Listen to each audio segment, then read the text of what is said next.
In the early 19th century, a fascinating chapter in the history of journalism unfolded, one that intertwined the realms of science, imagination, and public intrigue. This captivating tale is known as the Great Moon Hoax of 1835, a series of articles published in a prominent New York newspaper that claimed to unveil extraordinary discoveries about our celestial neighbor, the moon. The story began when a renowned newspaper, The Sun, decided to make an audacious move in the competitive arena of journalism. Unsatisfied with merely reporting the daily news, they sought to capture the public's imagination. The editor, Richard Adams Loch, concocted a sensational narrative that would not only captivate readers, but also challenge the boundaries of credibility and truth. Loch's series of articles claimed that a brilliant British astronomer named Sir John Herschel had made groundbreaking discoveries using a powerful new telescope. According to these articles, Herschel had not only observed the moon, but had also encountered evidence of life in the form of extraordinary creatures and vibrant civilization. The articles described a lush landscape filled with bizarre creatures, including blue bipedal beings, and even winged inhabitants resembling humanoid creatures with bat-like features. The detailed descriptions didn't stop there. The Sun reported on the existence of vast cities, complete with temples, gardens, and remarkable structures built by these lunar inhabitants. Readers were treated to vivid imagery of magnificent skylines and bustling streets, a world unlike anything they could have ever imagined. The narrative effectively transported readers to this extraordinary realm, igniting a sense of wonder and curiosity. The hoax gained remarkable traction as the public was entranced by the possibilities of life beyond Earth. The stark contrast between the mundane concerns of everyday life and the enchanting idea of extraterrestrial beings sparked widespread fascination. People flocked to bookstores and newsstands, eager to get their hands on the latest installment of the captivating moon narrative. It was a goldmine for the newspaper, generating significant sales and boosting its reputation. While the articles were intended to be a satirical commentary on the public's credulity and the nature of sensationalism, many readers took them at face value. The excitement resulting from the published claims led to debates among scientists, philosophers, and common folk alike. Speculations about the implications of these lunar discoveries stirred conversations about the existence of life on other planets, long before such discussions became common in the scientific community. Responses to the published articles varied. Some were filled with disbelief, while others were swept up in the thrill and romance of the narrative. People began to envision a universe bustling with life, where fantastical beings existed and flourished in distant lands. The vastness of space became an intriguing frontier in the public consciousness, far more enticing than the mundane realities of life on Earth. The movement of excitement surrounding the moon hoax eventually drew the attention of rival newspapers, who began to report on it with skepticism. They began scrutinizing the integrity of the Sun and questioned the credibility of its claims. Yet, by then, the story had already captured the hearts and minds of many. It had ignited a spark of curiosity about the cosmos that would not be easily extinguished. As the truth unraveled and the hoax was revealed, the initial astonishment faded. Nonetheless, the Great Moon Hoax of 1835 left an indelible mark on journalism and popular culture. It opened the door to the relationship between sensational news and public interest, a phenomenon that remains relevant to this day. In exploring the moon and the possibilities it held, this amusing tale served as both entertainment and reflection. It highlighted how eager humans are to grasp at the stars and question the unknown. Though the newspaper's claims were unfounded, they fostered a spirit of exploration and wonder that encourages ongoing curiosity about the universe. The fascination with the moon has continued throughout the years, culminating in real advances in space exploration. Scientists and astronomers have dedicated their lives to uncovering the mysteries of the lunar surface and beyond. As we look into the night sky, we can't help but remember how a playful hoax once inspired an entire society to dream beyond the confines of Earth. The Great Moon Hoax is a remarkable example of how a single newspaper can sway public perception and ignite discussions that transcend generations. It serves as a reminder of our inherent desire to find meaning and life in the vastness of space, a quest that continues today as we send probes to distant planets and search for signs of extraterrestrial existence. So the next time you gaze up at the moon, let it remind you of this captivating tale, an intersection of imagination, ambition, and the pursuit of knowledge that blurs the lines between reality and fantasy. The moon may be silent and barren, but the stories it inspires are anything but. It challenges us to ponder, to dream, and to envision a universe that is still filled with endless possibilities waiting to be uncovered. In the early 20th century, a groundbreaking discovery was announced that would capture the attention of scientists and the public alike. Found in a remote gravel pit in Piltdown, East Sussex, England, the fossilized remains, dubbed Piltdown Man, were hailed as a significant find, claimed to be the missing link between apes and humans. This discovery stirred excitement within the field of anthropology, as it appeared to offer evidence supporting the theory of evolution. Unfortunately, this monumental revelation would later be uncovered as one of the greatest scientific frauds in history. The Piltdown Man fossils included a skull and jawbone, alongside various tools that were supposedly used by this early human ancestor. The skull had a large cranium, leading scientists to believe it belonged to a creature capable of higher reasoning, while the jawbone bore similarities to that of a modern orangutan. This combination of traits appeared to reflect a transitional form between ancient apes and modern humans. The findings were presented to the scientific community with great fanfare, and the fossil quickly garnered widespread acceptance. However, the road to acceptance was lined with controversy. Some scientists raised eyebrows at the stark differences between the jaw and skull. The discrepancy in their age also raised questions. Despite these red flags, the fossil continued to enjoy credibility, bolstered by the reputable figures who supported it. This led many to ignore the warnings and accept the fossil as a valid representation of early human evolution. Over the years, prominent scientists from various disciplines studied Piltdown Man. The fossil was not only trumpeted in scientific journals, but appeared in museums and lectures, even capturing the public's imagination through media articles. The story of Piltdown Man symbolized the triumph of modern science, showcasing the belief that humanity was progressing toward deeper understanding. However, the illusion slowly began to unravel as scientific techniques advanced. In the 1950s, a new wave of research techniques emerged, including the use of fluorine dating, which allows scientists to assess the age of fossils. As researchers began to apply these new methods, the truth about Piltdown Man began to surface. The results indicated that the remains were not as ancient as originally believed. The jawbone was much younger, and the differences between it and the skull could not be reconciled.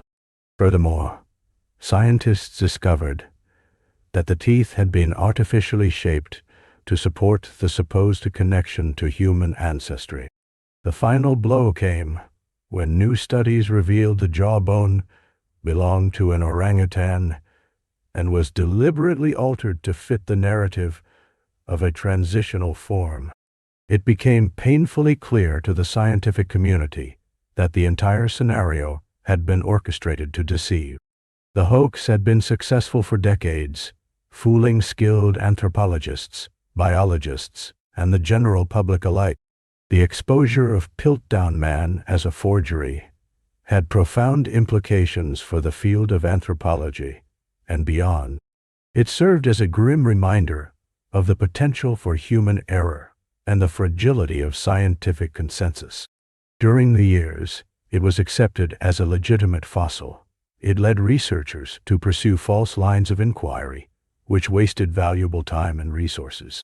The saga of Piltdown Man highlighted the need for critical thinking and skepticism, even within established scientific authorities. Moreover, the Piltdown Man affair acted as a catalyst for change in the scientific community. It encouraged more rigorous methodologies, replication of experiments, and collaboration among various scientific disciplines. The emergence of more advanced dating techniques and an increased understanding of fossilization also shaped how ancient human remains were studied moving forward. Today, Piltdown Man remains a cautionary tale, underscoring the importance of rigor and integrity in scientific research. It reminds us that not every find is what it seems, and the allure of a compelling narrative can sometimes overshadow the evidence itself. While the fossil itself has long since lost its status as a missing link, the lessons learned from this historical episode continue to resonate within the scientific community. The Piltdown Man incident ultimately demonstrates the significance of perseverance in the quest for knowledge and truth, reminding each generation of the need to remain vigilant against deception, ensuring that the pursuit of understanding remains grounded in verifiable evidence. As we look back at this intriguing chapter in the history of paleontology, we are confronted with the complex interplay between human ambition and the unyielding search for truth. The legacy of Piltdown Man lives on, serving both as a testament to the nature of scientific inquiry and a vivid reminder of the human capacity for folly. In the early 1980s, a scandal shook the literary and historical community, capturing public attention and revealing the complexities of media ethics, authenticity, and the power of persuasion. This was the infamous Hitler Diaries scandal, one of the most significant literary forgeries in modern history.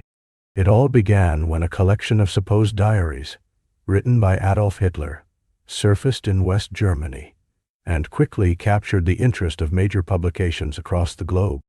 The story started in 1981 when a German magazine named Stern announced that it had acquired a trove of diary entries purportedly penned by Hitler himself.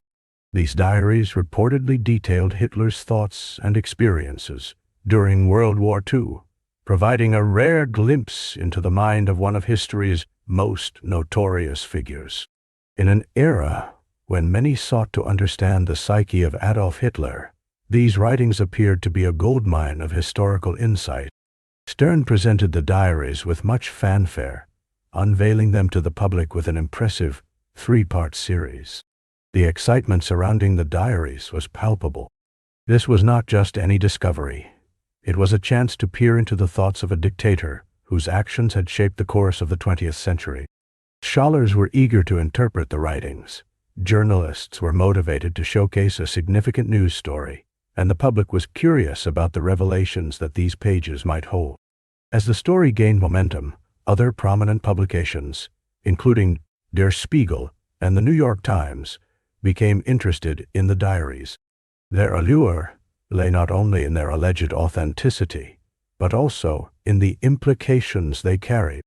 Could these writings shed new light on key historical events and Hitler's true intentions? Were there hidden messages that could illuminate previously misunderstood decisions?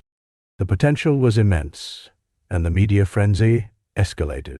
However, as with many sensational stories, there was a rush toward publication that often sidelined due diligence. The diaries, wrapped in an aura of credibility, seemed too valuable to question. Initial examinations appeared to confirm their authenticity, and many experts, including historians and forensic document specialists, were quick to vouch for their legitimacy. But it didn't take long for doubts to surface. A growing contingent of skeptics began to scrutinize the diaries more closely. They pointed out inconsistencies in the handwriting and style that seemed inconsistent with what was known about Hitler. Additionally, questions arose regarding the materials used to create the diaries, as they didn't align with known practices of the time. This skepticism prompted further investigation into the provenance of the documents. In the spring of 1983, a turning point arrived when a forensic analysis definitively revealed that the diaries were forgeries. They had been crafted using ink and paper that had not existed during Hitler's lifetime. The initial excitement turned into outrage and disbelief as major publications, who had invested considerable resources into promoting the diaries, were forced to reckon with the consequences of their eagerness to publish.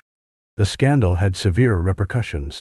Stern and the other media outlets involved faced intense scrutiny, and the fallout from their missteps became a cautionary tale about the importance of journalistic integrity, the need for rigorous verification, and the pitfalls of sensationalism.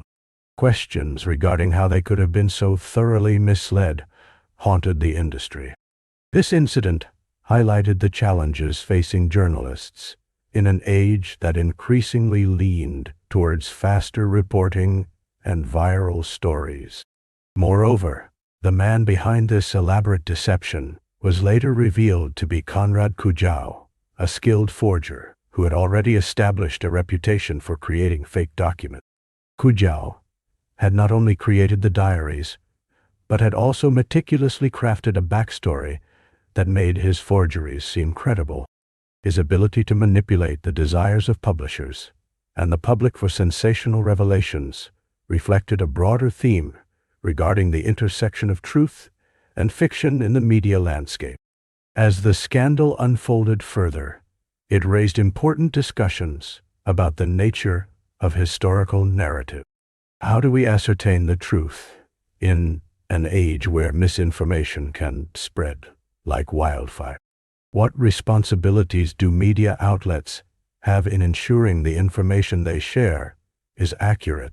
The Hitler Diary scandal served as a wake-up call for both journalists and consumers of news. In the aftermath, the scandal resulted in a renewed commitment to fact-checking and a more cautious approach to sourcing information. It also reaffirmed the significance of maintaining skepticism about sensational claims, particularly those that align with preconceived notions or public intrigue. The diaries, although fraudulent, had sparked a greater interest in understanding the complexities of Adolf Hitler and the era he dominated. The legacy of the Hitler Diary scandal endures, reminding us of the delicate balance in storytelling that lies between truth and creativity. In a world inundated with information, it serves as a reminder to approach claims with even a whiff of sensationalism, with an inquisitive mind and a discerning heart. The thirst for knowledge and the truth continues to motivate generations, and the lessons learned from this scandal remain relevant in today's ever-evolving media landscape. Looking back at this historical event, we can recognize not just the gravity of deception, but also the ongoing quest for understanding the narratives that shape our perspectives on history. In the late 19th century, a remarkable discovery captured the imagination of many and sparked intense debate among scientists and the public alike. This discovery was none other than the Cardiff giant, a so-called petrified man unearthed in Cardiff, New York. The Cardiff giant became one of the most famous hoaxes in American history, stirring excitement and skepticism in equal measure. The story begins in 1869, when a man named George Hull, a cigar manufacturer, and a known skeptic of religion, conceived a plan that would challenge the beliefs of his time.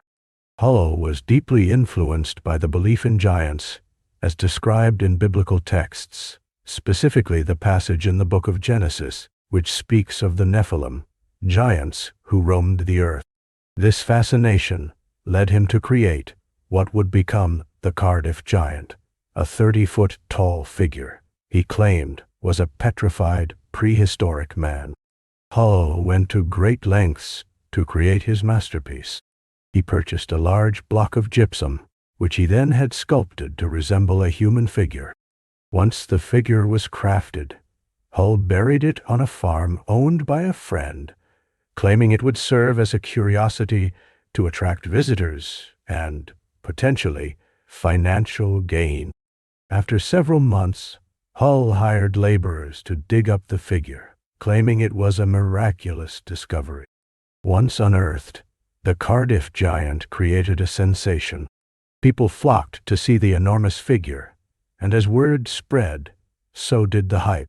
The giant was put on display, and a ticket price was charged for people to view this supposed prehistoric man. Newspapers of the time reported on the mysterious find, with many believing it to be genuine. Scientists and clergy debated its authenticity, and some even considered it a living proof of biblical references to giants. However, as the initial excitement grew, so did skepticism. Some individuals began to ponder if the figure was merely a hoax. The more scientific-minded among the audience started to scrutinize the giant closely, examining its features and the manner in which it had been displayed. Their investigations soon led to the conclusion that the Cardiff Giant was, in fact, a cleverly crafted statue. The ultimate revelation came to light in 1870, when a small-scale excavation was conducted to further analyze the figure. Hull, likely thinking that the hype was on the verge of fading, decided to come forward with the truth. He admitted to being the creator of the Cardiff Giant, explaining how he had orchestrated the entire affair. Hull's confession shocked many and led to a mix of ridicule and fascination for the elaborate ruse he had perpetrated. Though the truth was out, the Cardiff Giant's legacy continued to live on. It raised questions about belief, deception, and the lengths to which people would go to maintain a cultural myth. It became a parable about human nature and the vulnerability of society to sensational claims and stories that can capture the public's imagination. Even after the hoax was confirmed, the Cardiff Giant continued to be a popular tourist attraction. Instead of vanishing into obscurity, it became a cultural touchstone, reminding people of the peculiar nature of belief and how easily it could be manipulated. The giant was eventually sold and moved to various locations, including a museum, solidifying its status in American folklore as a significant player in the history of hoaxes. Over time, the Cardiff Giant story has been referenced in various forms of media and has continued to be pertinent in discussions surrounding the implications of believing in something without substantial evidence. It serves as a cautionary tale about credulity, a reminder that while some extraordinary claims may capture our attention, we should always approach them with a critical sense of inquiry. The Cardiff Giant remains a fascinating chapter in American history, illustrative of the power of myth and the impact of one individual's creative imagination. It has inspired conversations not only about science and history, but also about faith and the nature of belief itself. Though it was proven to be just a statue, its implications and lessons endure in discussions about truth, skepticism, and the human tendency to be captivated by the extraordinary. In reflecting on the Cardiff Giant, we realize that sometimes the stories that captivate us the most are not those of truth, but rather those that emerge from the depths of human creativity and a desire to make sense of the world around us. Such tales remind us of the intricate dance between belief and skepticism, and of how easily the two can intertwine, producing narratives that are as entertaining as they are enlightening. Thus, the Cardiff giant serves not just as a relic of an elaborate hoax, but as a timeless reminder of the complexity of human nature and our unending quest for understanding in a world filled with wonder, mystery, and at times, deception.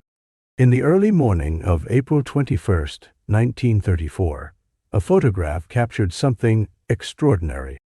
A large, mysterious creature emerged from the depths of Loch Ness, its long neck protruding from the water, and a wave of fascination swept across the United Kingdom and beyond.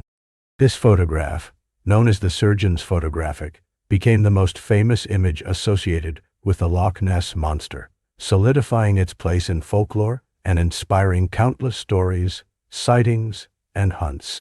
For decades, this image sparked curiosity and debate. Was there really a prehistoric creature residing in Scotland's deep, dark waters?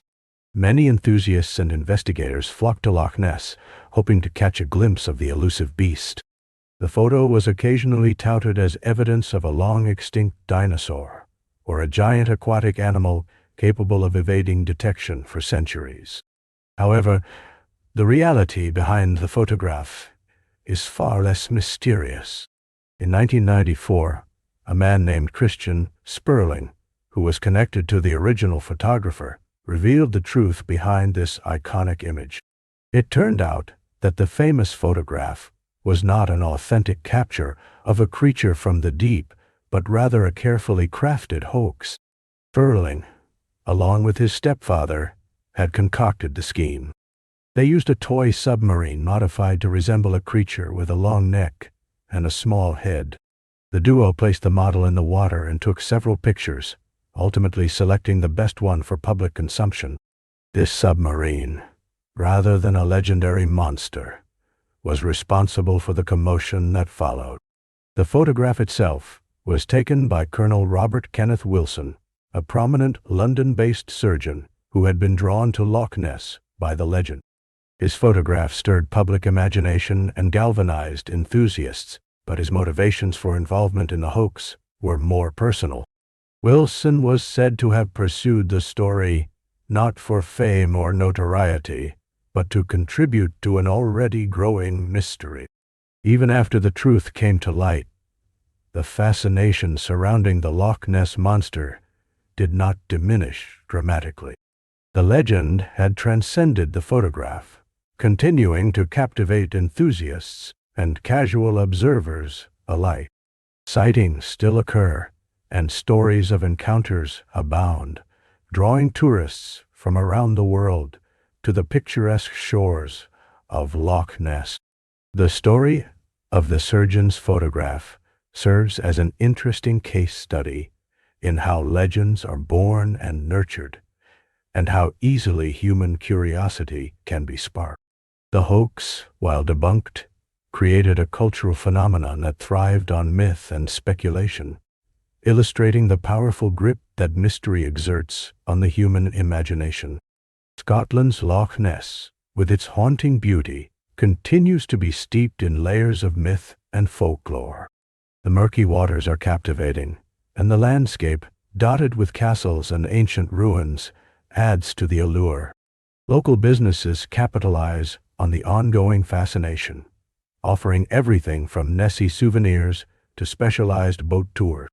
This thriving tourist economy is a testament to how the legend, despite its fabricated beginnings, became part of the cultural fabric of the region. The image and the story behind the Loch Ness monster raise intriguing questions. Why do myths like this capture our interest? What is it about the unknown that draws us in, urging us to believe in the extraordinary? Our love for storytelling and the allure of the fantastical gives shape to myths, and while deeper exploration may reveal them as fabrications, the joy of wonder often reigns supreme. Over the years, scientific expeditions have searched for evidence employing sonar technology and underwater cameras. These ventures have failed to yield significant proof of a large creature residing in Loch Ness. Yet still, the mystery endures. People return time and time again, hopeful for a glimpse of something extraordinary, seeking to connect with nature and the stories that bind us. The hoax serves as a reminder that truth can sometimes be stranger than fiction. In our quest for answers, we often find that stories have a life of their own, capturing hearts and imaginations long after the details fade away. The tale of the Loch Ness monster teaches us about the interplay between reality and myth, and how belief can shape our understanding of the world around us.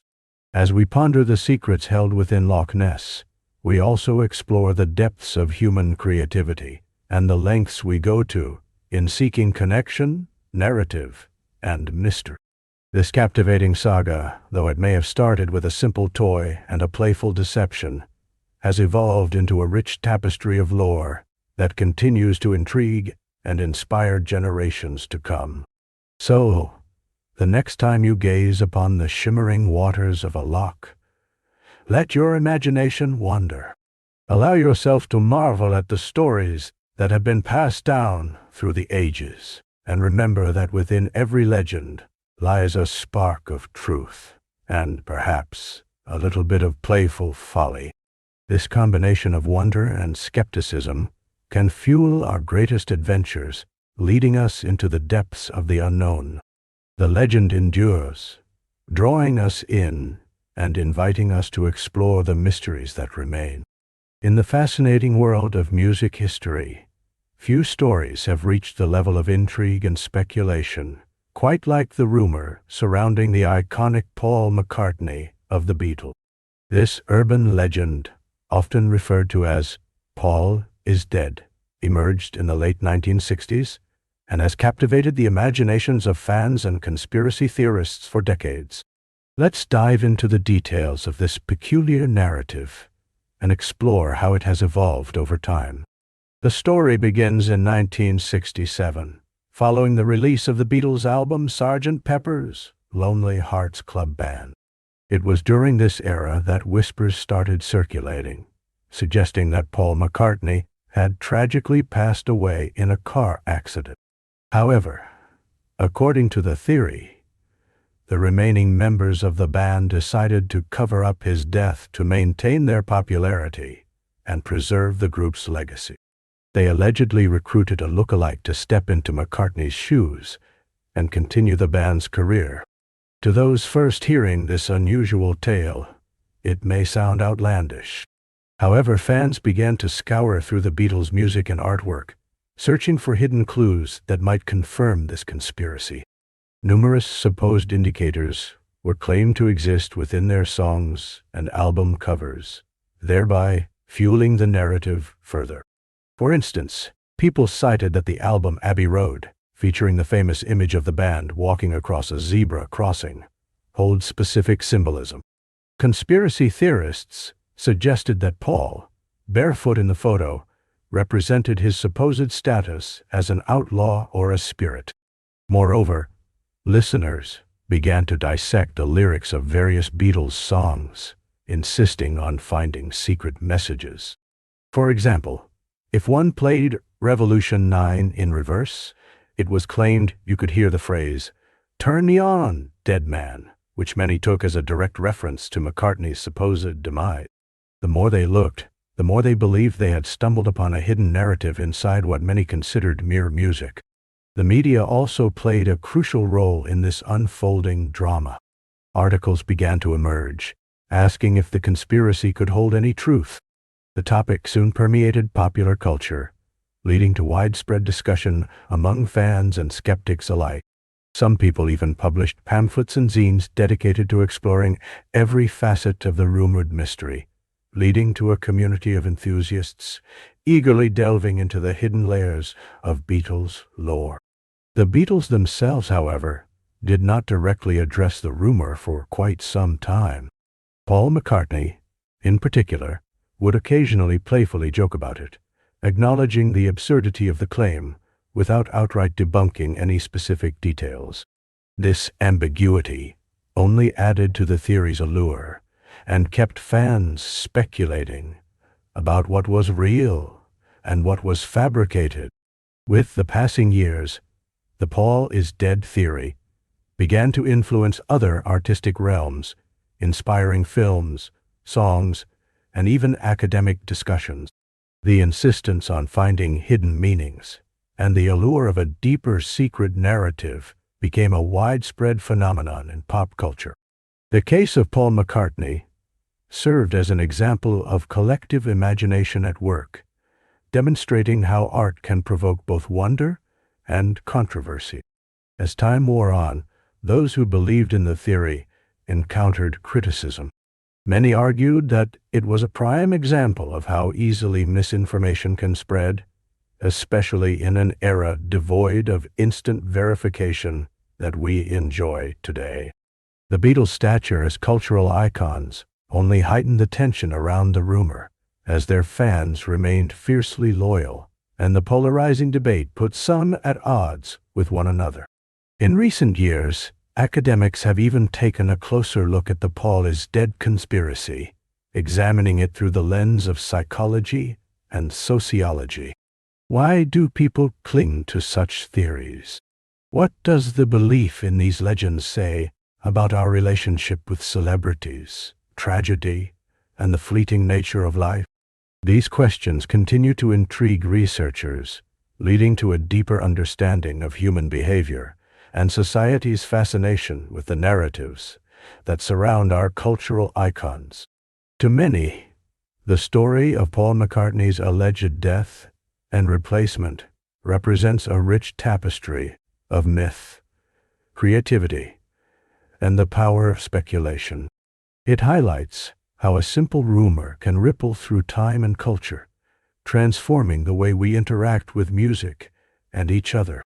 Whether one believes that Paul McCartney is indeed the same person, or that a masterful trick was played on the world, the legacy of this tale endures as a testament to the vibrant interplay between fact and fiction in our shared cultural consciousness. The tale of Paul is dead continues to be a source of intrigue, providing a glimpse into the larger dynamics of myth-making and the unending curiosity of humanity. Ultimately, the narrative serves as a reminder of the power that stories hold over us, not just as entertainment, but as a means of expressing our hopes, fears, and desires within the world we inhabit. It invites us to reflect on our connection to the characters and icons that shape our lives and the stories that may linger just beneath the surface, waiting to be discovered or reimagined. The Protocols of the Elders of Zion is a text that emerged in the early 20th century and has been widely recognized as one of the most infamous pieces of fabricated literature in history. This document purports to be the minutes of a secret meeting of Jewish leaders who supposedly conspired to dominate the world. Despite its dubious origins, it has had a significant and detrimental impact on society, contributing to anti-Semitic sentiments and violence across various cultures. The origins of the protocols can be traced back to Russia in the early 1900s. At this time, the country was experiencing significant social and political upheaval. There were numerous factions vying for power, and anti-Jewish sentiment was growing. The Russian secret police, in an effort to distract the public from pressing issues, such as poverty and government corruption, are believed to have used the protocols to deflect blame and stir hatred against the Jewish population. The text was quickly embraced by anti-Semites and conspiracy theorists, who found in it a supposed validation of their fears and prejudices. One notable aspect of the protocols is its use of deceptive tactics to lend it an appearance of credibility. It was presented as a legitimate document, implying that it contained the actual plans of an elite group conspiring against humanity. The narrative of a secret cabal plotting against society taps into deep-rooted fears of the unknown, making it all the more compelling to those seeking an explanation for their frustrations and failures. This ability to prey on fear is a common thread found in various conspiracy theories throughout history. The document itself is filled with vague language and broad generalizations that lack concrete evidence. It outlines supposed strategies employed by Jewish leaders to gain control over institutions such as the media, finance, and politics. It purports that by manipulating these structures, they aim to establish a new world order. These kinds of claims are not novel. They resonate with age-old stereotypes and myths about Jewish people being secretive, untrustworthy, and overly ambitious. Such tropes have been used throughout history to marginalize and demonize Jewish communities. Despite its origins, the protocols gained traction beyond Russia.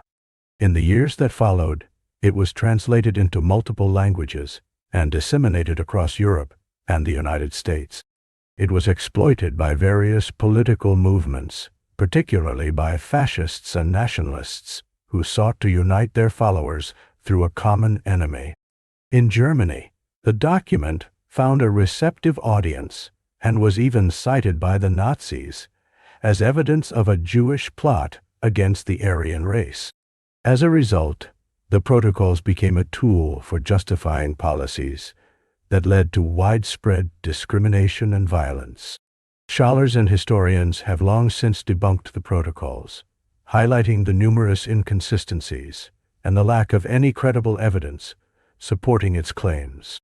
Multiple investigations revealed that many sections of the text were plagiarized from earlier works, including an 1864 political satire that did not have any connection to Judaism.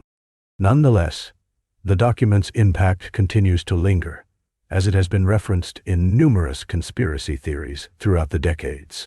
Today, the Protocols of the Elders of Zion continues to serve as a cautionary tale about the power of propaganda and the ease with which false narratives can spread.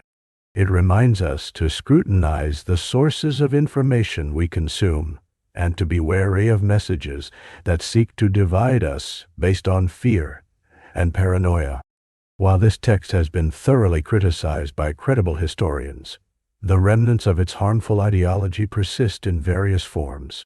In contemporary society, many groups still use the protocols as a basis for promoting anti-Semitic beliefs, often pulling upon the same emotional tactics that facilitated the document's spread in the first place.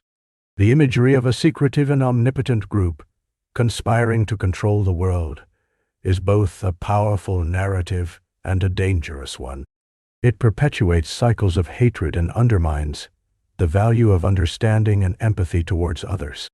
As we reflect on this history, there is a crucial importance in recognizing the role that education plays in combating ignorance.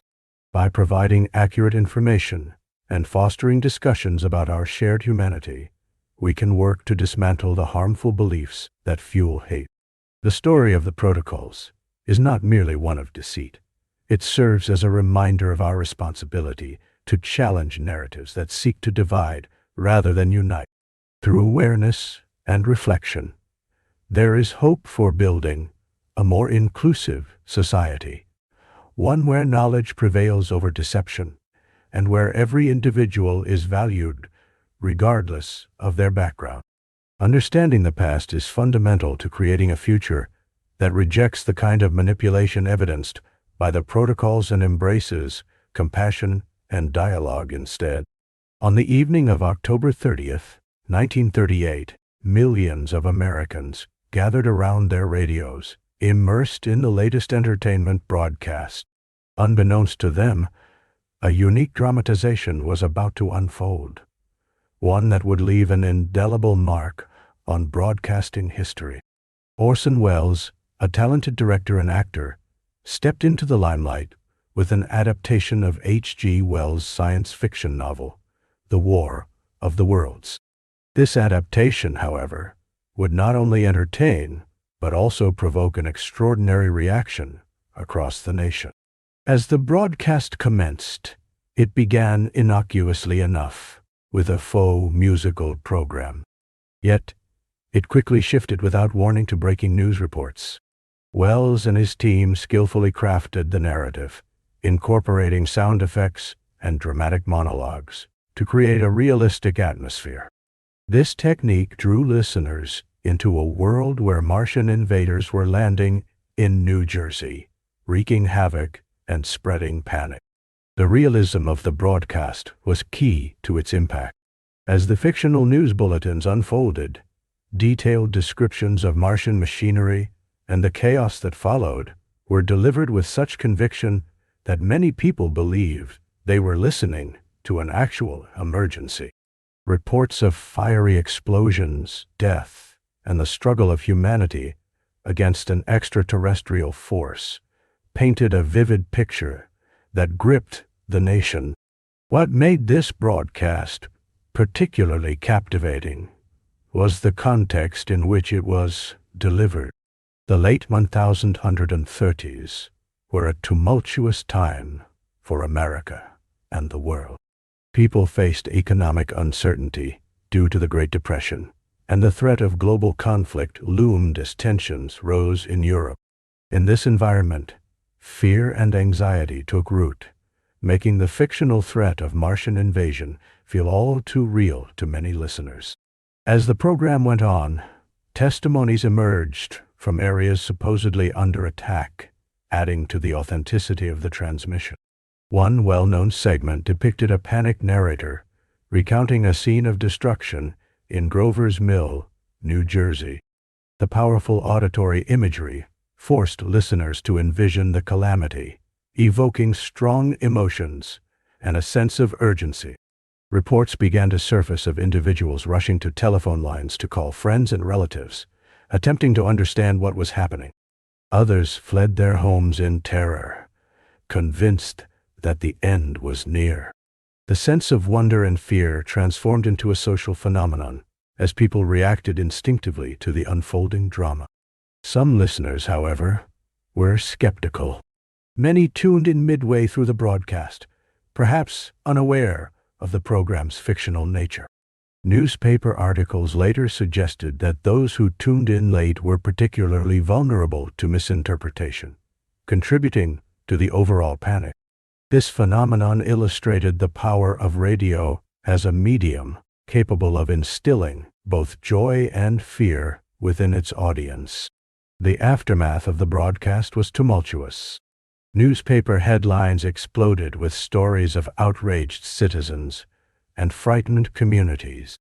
Many criticized the program for its lack of disclaimers and the potential for causing distress amongst vulnerable listeners.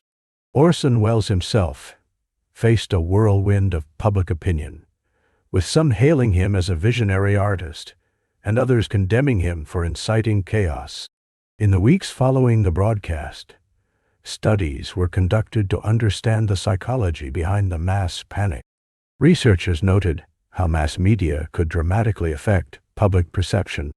The War of the Worlds became a case study for communication theorists, exploring the role of fear in media consumption.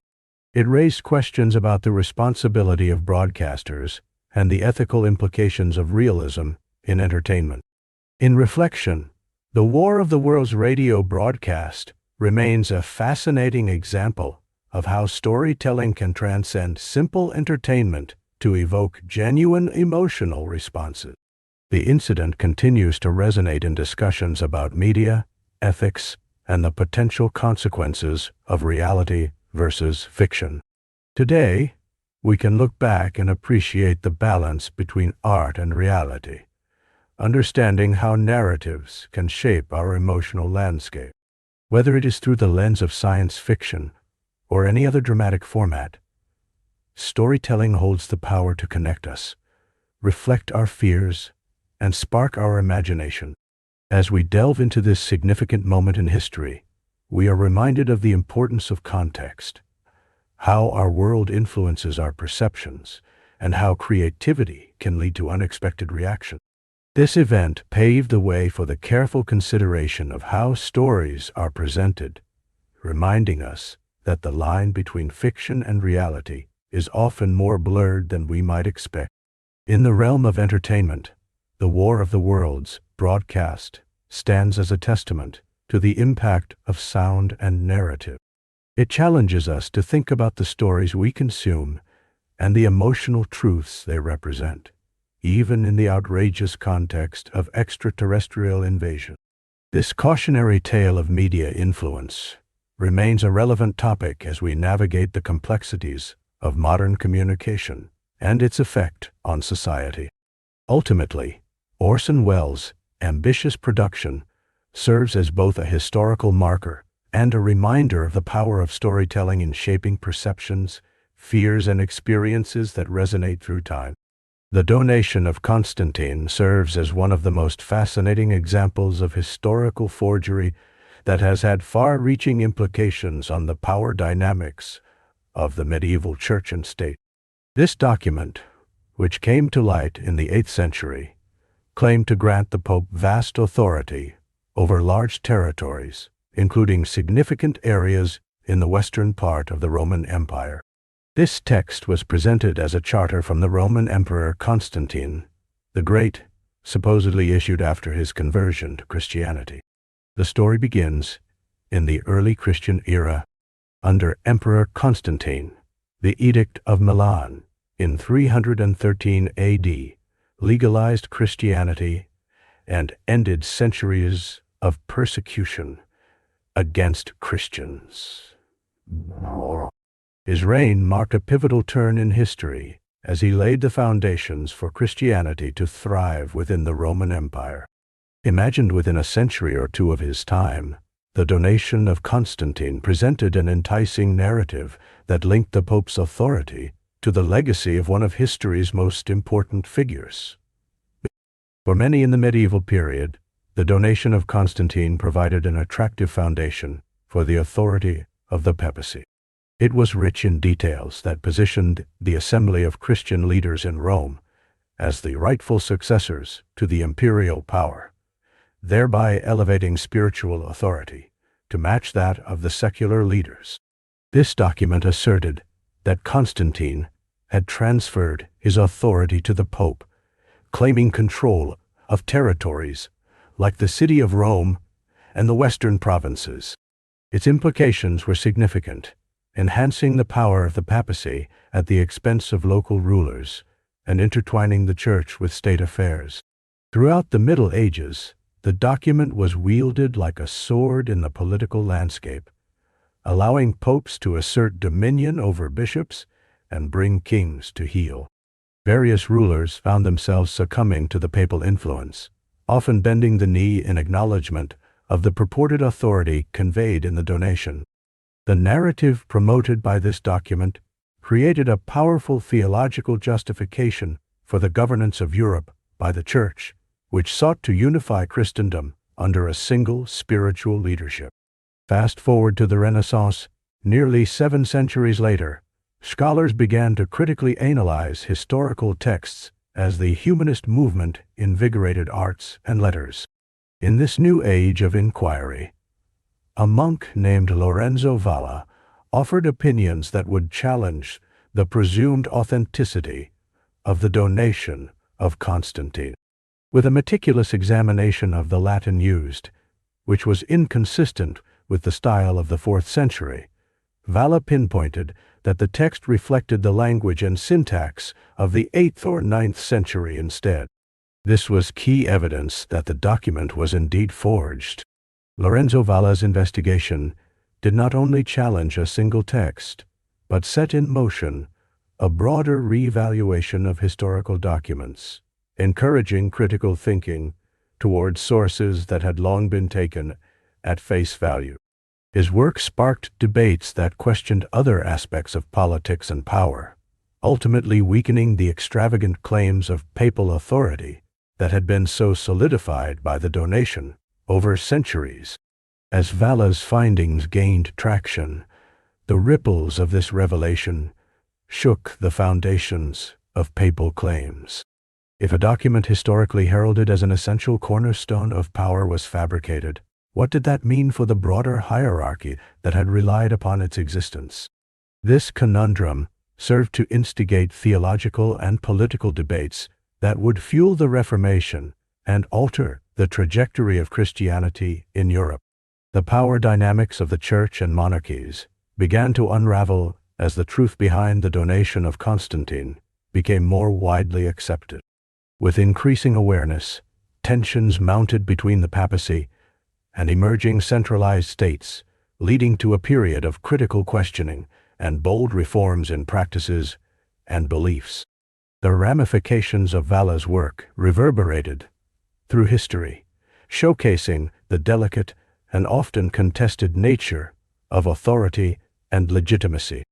In modern times, the donation of Constantine stands as a pivotal story, underscoring the significance of authenticity in historical narratives. It reminds us that power can be formed through intricate webs of belief and manipulation, and it showcases the importance of challenging accepted narratives in the quest for truth. The journey from the creation of the donation to its exposure as a forgery illustrates just how intertwined faith, power, and politics can be, reflecting the complexities of human civilization. We can view the narrative surrounding the donation of Constantine as a metaphor for the human experience. The perpetual struggle for authentic power, the quest for legitimacy, and the impact of scholarship on the world. In many ways, the cautionary tale of this document teaches us to remain vigilant, curious, and engaged with the stories we tell ourselves and the authorities we choose to honor. It encapsulates a profound historical lesson that the truth is often waiting to be uncovered, sometimes hidden behind the facades of legend and authority we observe in society today. In the realm of extraordinary tales, few narratives capture the imagination quite like the Dreadnought Hoax of 1910. Picture this: a group of writers and artists, armed not with swords or shields, but with wits and a dash of audacity, set out to fool one of the mightiest naval institutions of the time, the Royal Navy. Their target was none other than the HMS Dreadnought, a revolutionary battleship that epitomized maritime power and engineering prowess. The Dreadnought, launched in 1906, was a game-changer in naval warfare. With its all-big gun armament and steam turbine engines, it represented the pinnacle of naval engineering. The very name Dreadnought became synonymous with naval superiority, making it a highly coveted asset for any nation. But in this story, the might of the Dreadnought would be momentarily overshadowed by a clever ruse.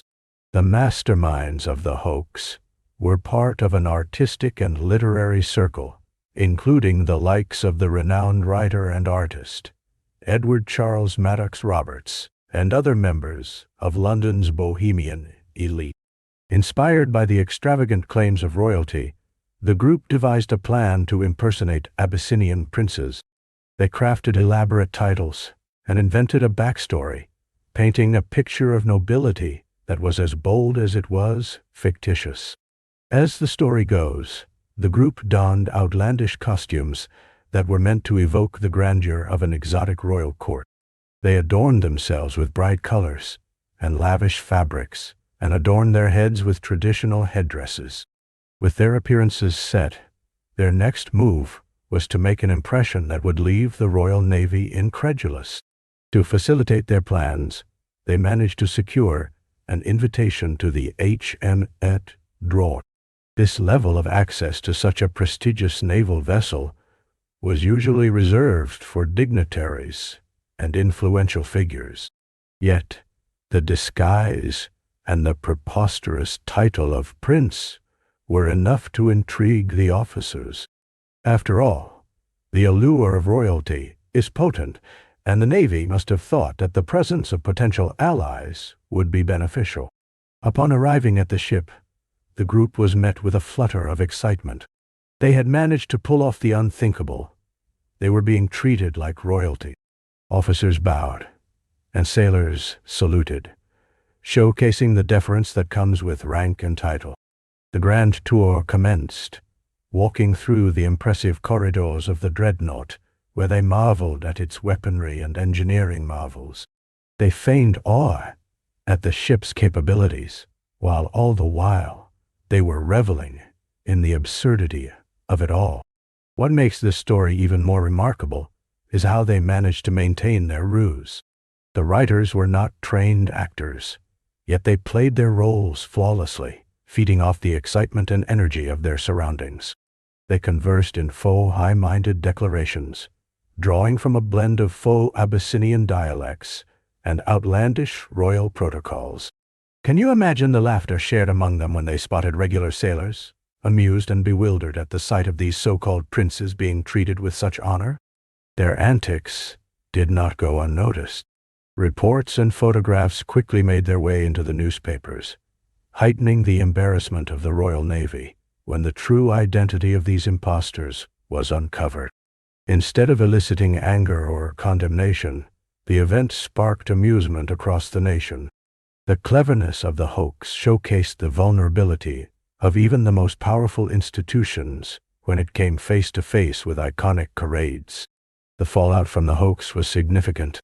It became a cautionary tale, reminding the military hierarchy about protocols and the importance of verification.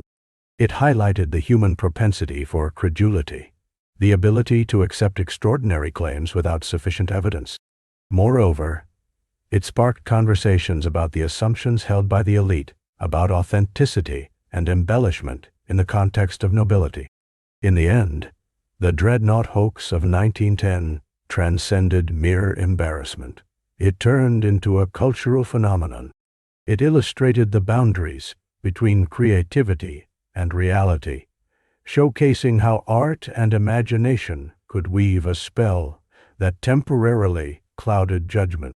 The saga of the faux Abyssinian princes remains a symbol of cleverness that urges us to ponder how often we are dazzled by appearances, forgetting to look deeper beneath the surface. As we reflect on this whimsical, yet telling episode in history, let us remember the humor that can be found in the world, even in moments of mischief. The Dreadnought Hoax serves as a great reminder that sometimes the most entertaining and eye-opening stories come from the most unlikely of places, when creativity and mischief join hands to offer a glimpse into the absurdity of human existence. In 2021, a peculiar phenomenon captured the fascination of the public, blending humor with a touch of absurdity in a way that only modern culture can. The story revolves around a so-called rare fossil, discovered in the depths of the internet, an object that bore a striking resemblance to a chicken nugget. This curious incident, later dubbed the Piltdown chicken nugget, serves as a delightful example of how information spreads and evolves in the age of social media. The story began when an image emerged online, showcasing what appeared to be an unusual, fossilized specimen. It featured a shape and texture eerily similar to that of a popular fast food item, leading many to entertain the outrageous idea that it was a groundbreaking archaeological find. The photograph quickly ignited a wave of speculation and excitement. Comments flew back and forth on various platforms, with users expressing their astonishment at the implications of such a discovery. Some pondered what this meant for the world of paleontology, while others focused on the absurdity of a nugget as a significant archaeological artifact. As the image circulated, it began to raise questions. Was this evidence of a prehistoric creature that had, against all odds, produced something resembling our beloved nugget? Could this be part of an ancient diet long gone? The sheer ridiculousness of the concept intrigued many, and this, in turn, turned the chicken nugget into a symbol of both humor and wonder. Memes began to sprout from the initial image like wildflowers. Creators took to their keyboards, crafting jokes and funny commentary about the mythical origins of this fossil. Some claimed it was evidence of a new species of bird, humorously dubbed Nuggetus giganticus, whilst others joked about how this fossil could change the entire narrative surrounding fast food's history. In this way, the Piltdown chicken nugget sparked a wave of creativity, and it served as a celebration of the silliness that can arise from our collective imagination. As with many viral sensations, however, reality soon caught up with fantasy. The nugget, once hailed as a breakthrough in the understanding of prehistoric life, was uncovered as a hoax. The fossil was revealed to be nothing more than a cleverly disguised processed food item. Instead of being a remarkable find, it was merely an intriguing prank crafted by jokesters aiming to entertain and bewilder the masses. Astonishingly, this surreal moment highlighted not only how quickly misinformation can spread, but also how easily the line between reality and absurdity can blur in our digital world. Despite the eventual debunking, the Piltdown chicken nugget left an indelible mark on the internet's cultural landscape. It served as a reminder of how creativity and humor can flourish, even from the most absurd of ideas. This incident resonated with many, proving that laughter often lies just a click away. People in forums, comment sections, and social media feeds found joy in discussing the prank, reveling in the laughter it brought and the absurdity of the situation. In a world where serious news tends to dominate headlines, a light-hearted moment like this one provides a refreshing break. It invites people to engage with each other, share jokes, and create conversations that go beyond the mundane. The chicken nugget, in its newfound outline as a supposed fossil, fostered a sense of community, as individuals came together over the shared experience of enjoying the thrill of the unexpected. The Piltdown chicken nugget also brought to light the remarkable power of viral media. The ability for a simple image to captivate an audience and spark dialogue is a testament to the interconnectedness of people today. It demonstrates just how quickly ideas can take flight and how we often find joy in even the silliest of concepts. In modern culture, these moments become cultural snapshots, glimpses into the whims and humor that define our experiences online. So, as we reflect on this curious saga, it stands as both a hilariously entertaining event and a valuable lesson in digital citizenship. It reminds us to approach the information we encounter with both curiosity and a critical eye. After all, in a world brimming with content bound to capture our fascination, it's essential to savor the delightful moments while also seeking the truth beneath the surface. In the end, the Piltdown chicken nugget doesn't just represent a humorous prank. It embodies the joy of shared experiences and the impact of creativity in a digital age. It encourages us to laugh together, to question the stories we encounter, and to find meaning in the absurd. It showcases how sometimes the most extraordinary ideas can arise from the mundane, and that humor can indeed stem from the quirkiest of origins. So, the next time you bite into a delicious chicken nugget, take a moment to appreciate the unexpected adventures that can emerge from even the simplest of things. The Siege of Troy, a tale as old as time, has intrigued historians, archaeologists, and storytellers for centuries. For many, this legendary war, immortalized by Homer's epic poems, seemed to dwell in the realm of fable. The grand city of Troy was thought to be nothing more than a figment of imagination, a captivating story woven with themes of love, betrayal, and heroism. However, as the eons rolled on, the line between myth and reality began to blur. In the 19th century, A groundbreaking archaeological discovery stirred up the dust of antiquity.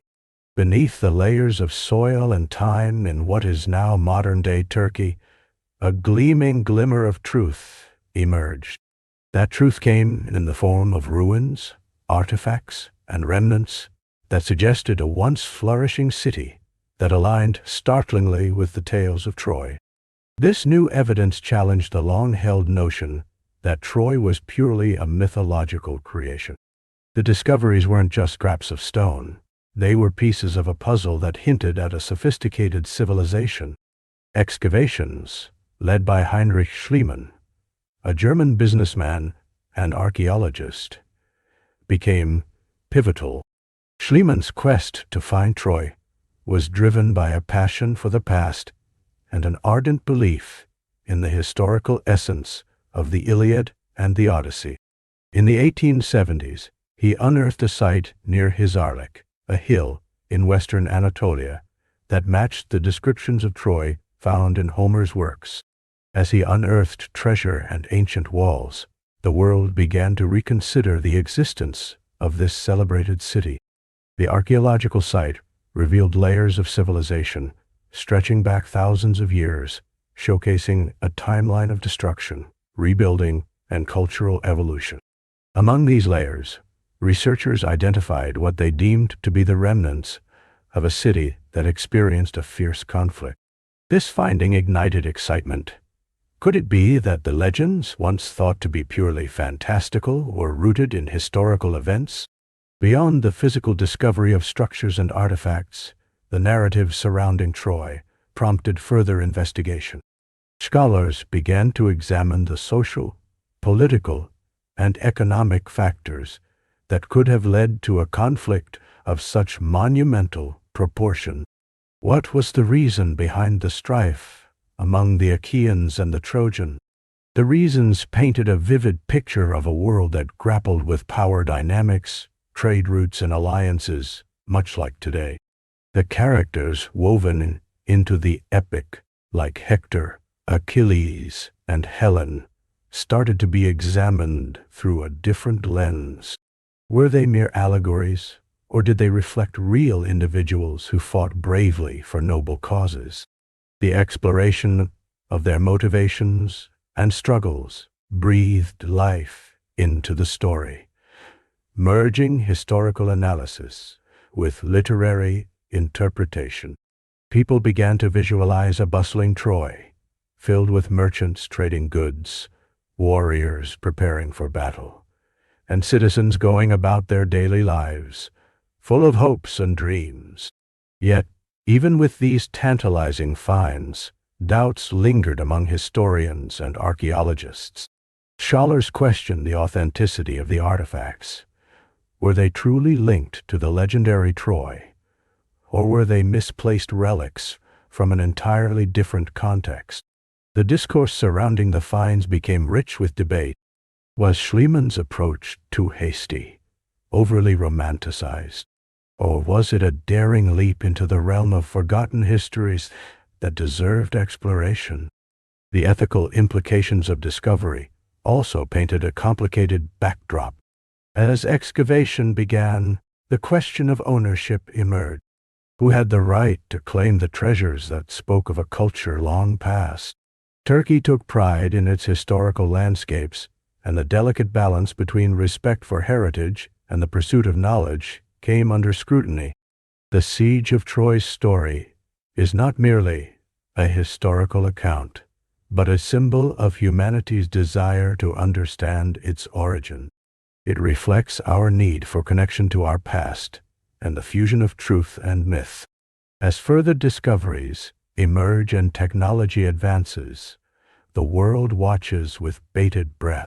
The persistent pursuit of knowledge ensures that Troy, whether as a tangible city or a narrative marvel, will continually inspire curiosity.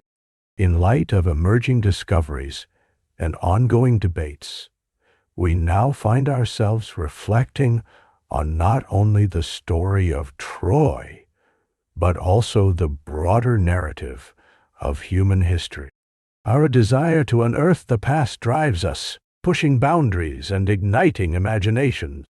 As we dive deeper into our shared historical legacy, we come to realize that the myths we cherish may indeed have roots in realities that once were. The enduring tale of the Siege of Troy reminds us that history is not a fixed narrative. It is fluid, shaped by perception, discovery, and interpretation. Each layer, peeled back, reveals new complexities, leading us to ask more questions than we could ever hope to answer. As we embrace the excitement of exploration, we find ourselves in a world where history and myth coalesce, inviting us to reflect, to dream, and to ponder the tales we uncover.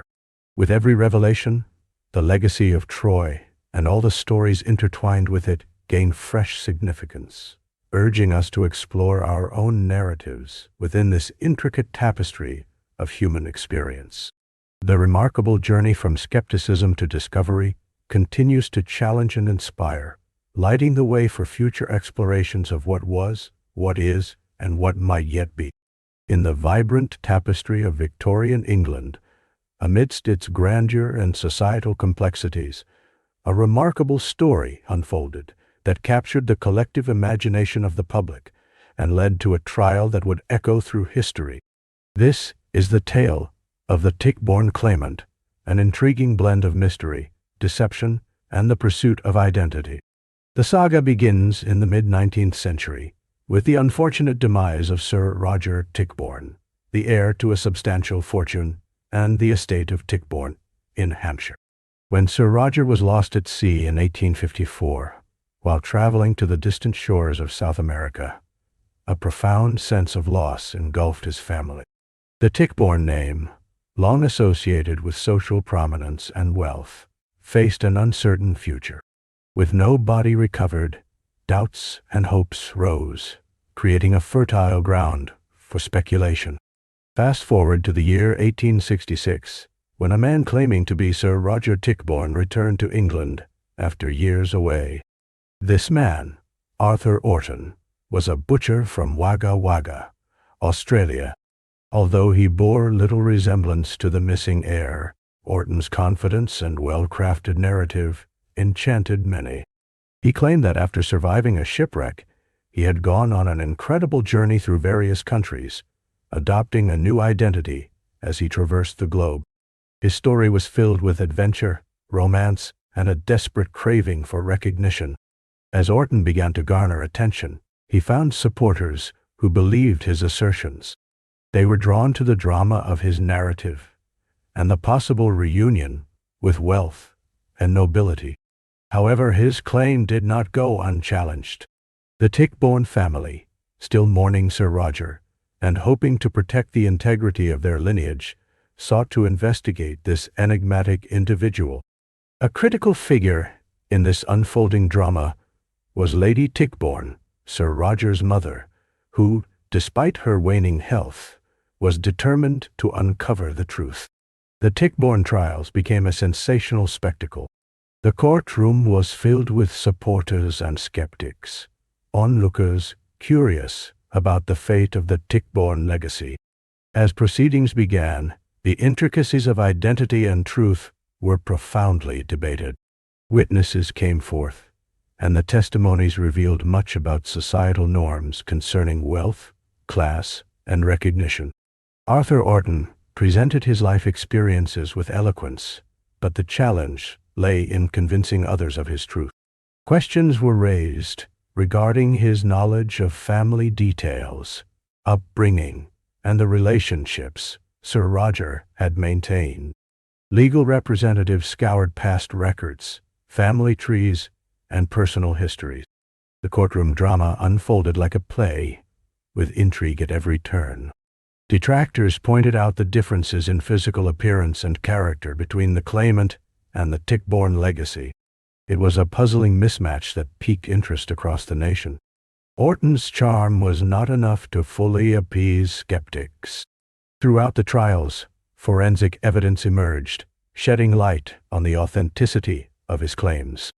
Medical examination and cross-referencing with family records created a narrative filled with suspense and anticipation. The stakes were high, a moment in history that not only involved a personal quest for identity, but also raised questions about societal roles and acceptance. Public opinion was divided, and media coverage sensationalized each twist in the tale. The drama outside the court had a life of its own, morphing into a national obsession. Every character had their own interpretation of Arthur Orton. Some viewed him as a misguided man longing for acceptance, while others regarded him as a cunning fraud. The pressures of public scrutiny, combined with the weight of family legacy, created an electric atmosphere around the trial. The culmination of the legal battles led to a verdict that would define Orton's fate. After years of litigation, he was ultimately ruled as an impostor, not Sir Roger Tichborne. This decision sent shockwaves through society and left a mark of notoriety on Orton's life. His deception, though unveiled, sparked fascination and dialogue about the nature of identity, truth, and the lengths one might go to find belonging in a world dictated by status and recognition. The Tichborne Claimant story does not simply end with a trial and a verdict.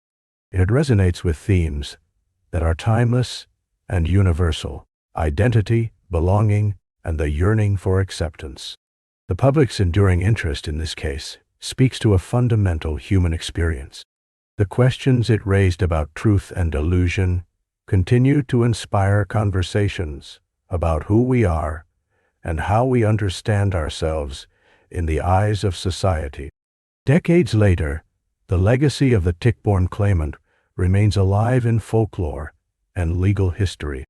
The trial has become a symbol of Victorian society's complexities and the fascinating interplay between fact, fiction, and the profound desire for connection.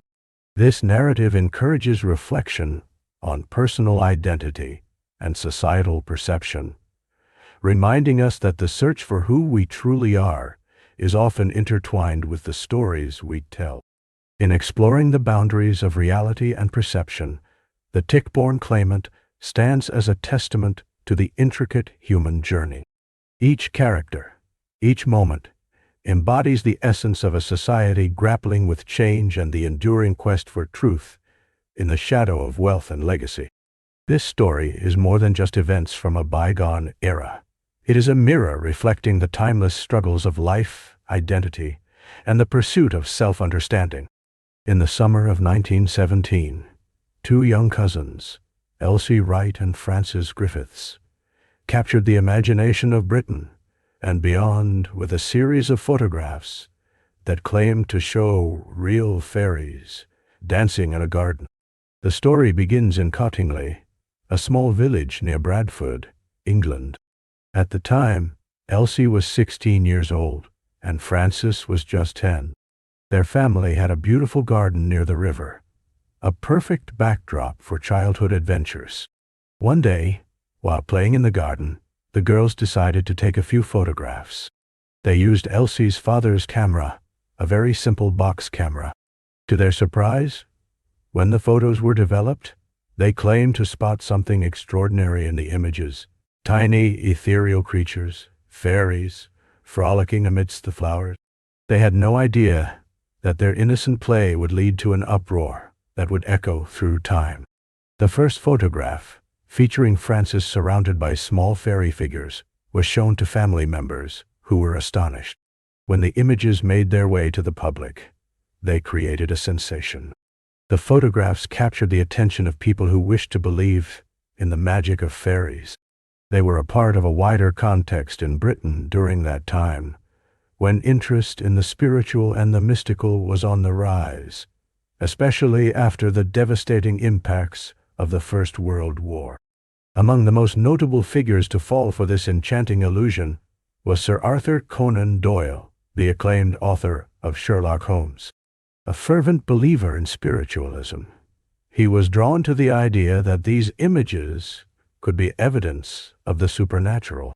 Conan Doyle published an article in 1920 in a British magazine declaring the Cottingley Fairies photographs as genuine proof of the existence of fairies. His endorsement helped cement the photographs into popular culture, sparking a debate over what was real and what was not. As media coverage expanded, so did public fascination. The Cottingley Fairies became a symbol of innocence and wonder. Many people, including some within the scientific community, conducted analyses of the photographs. They raised questions and divided opinions about the authenticity of the images. Some said they could see shadows and inconsistencies that suggested the fairies were mere cutouts, while others were captivated by the artistry. The debate revealed just how much people desired to believe in the fantastical, especially in a world still reeling from the impacts of war. For many years, Elsie and Frances maintained their story. As the years passed, however, the truth behind the photographs would become clouded in secrecy. The girls grew up, and life moved on. Frances married and moved to South Africa, while Elsie lived quietly in England. It wasn't until the 1980s that the sisters finally admitted the truth. The fairies were nothing more than clever paper cutouts, fashioned from illustrations from a popular children's book. They confessed that while they had enjoyed the playful fabrication as children, the resulting fame had spiraled beyond their control. This revelation didn't erase the charm that the Cottingley Fairies had shared with a generation. The images sparked discussions on belief and skepticism, fantasy and reality. They became a cultural touchstone, inspiring artists, writers, and filmmakers for decades to come. The very idea of the fairies transcended the hoax, inviting people to reflect on what we believe and why we believe it, especially in times when reality feels harsh and unforgiving. Today, the tale of the Cottingley Fairies endures, preserved in the archives of folklore and history. It serves as a reminder of the power of imagination and the longing for wonder that resides in all of us. Whether one views the photographs as art, deception, or a blend of both, they encapsulate a lovely moment when innocence and creativity captured the hearts of many. In examining the photographs and their history, we recognize something profound about human nature itself, our desire to connect with the extraordinary, even when the truth may lie in simpler explanations. As we cease to discern reality from illusion, we find ourselves wandering into a whimsical realm where stories and dreams coalesce. The Cottingley Fairies are not merely about two girls and their photographs. They echo the deepest desires of every human soul, to believe in the magical and the unseen, to dream and to explore places beyond the mundane. In this light, the Cottingley Fairies remind us that belief itself can be as powerful as reality. The allure of the unknown continues to enrich our stories. Whether through the lens of fiction, art, or photography, we remain forever enchanted by the tales we tell and the worlds we create. The legacy of the Cottingley Fairies is far more than just their photographs. It is a testament to the joys of childhood imagination and the enduring love of storytelling that stretches across the ages, inviting us to explore, question, and most importantly, to dream. In the 1970s, an extraordinary discovery captured the world's attention. A group of people in the Philippines, known as the Tasaday tribe, was touted as a living example of a Stone Age society. This revelation intrigued anthropologists, journalists, and the general public. Imaginations ran wild with the idea of an isolated group that had lived in harmony with nature, untouched by modern civilization. It seemed a dreamlike scenario, a glimpse into humanity's distant past.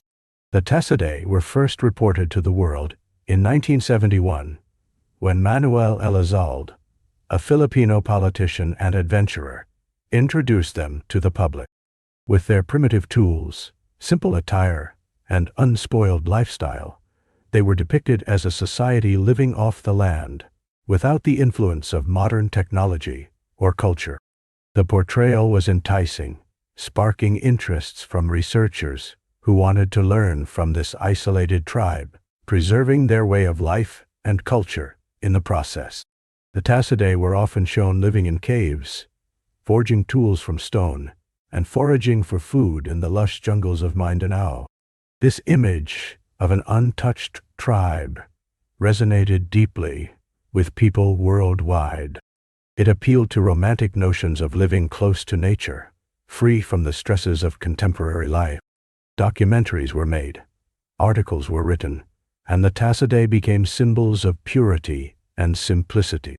However, as with many captivating stories, the narrative began to unravel. Skepticism arose when several journalists and anthropologists highlighted inconsistencies in the representations of the Tasaday. Observations indicated that some aspects of their lifestyle conflicted with Elizalde's portrayal. Critics noted that the group had modern elements interwoven with their traditional practices. Further investigation brought troubling revelations. In 1974, a small group of researchers, led by anthropologist Dr. William E. W. B. K. Van Duyn, began a thorough study of the Tasaday. They discovered that the tribe members had access to modern goods and technology, including items such as matches, rice, and canned food. This contradicted the imagery of a Stone Age existence that had captivated the public. The most startling revelations came when journalists uncovered evidence suggesting that the Tasaday were not entirely a traditional tribe at all. Some theories suggested that Elizalde had orchestrated the whole affair, manipulating the media to create a spectacle. Allegations arose that he provided the tribe with clothing, tools, and props to enhance their portrayal as Stone Age dwellers. This led to further questions about the authenticity of the tribe itself, but also raised ethical concerns regarding how their image was used to captivate audiences around the world. In 1986, following the fall of the Marcos regime in the Philippines, the truth began to emerge more clearly. The new political climate allowed researchers more freedom to interrogate and study the Tasaday without restriction. It became evident that many of the supposed primitive aspects of their existence had been exaggerated, even staged. Some individuals who were originally labeled as members of the Tasaday tribe admitted to living in a different community and acknowledged that the portrayal of their lifestyle had been grossly misrepresented. This saga serves as a poignant reminder of how narratives can be constructed and deconstructed, often influenced by the desires and biases of those telling the story. It also illustrates the power dynamics between external observers and indigenous populations.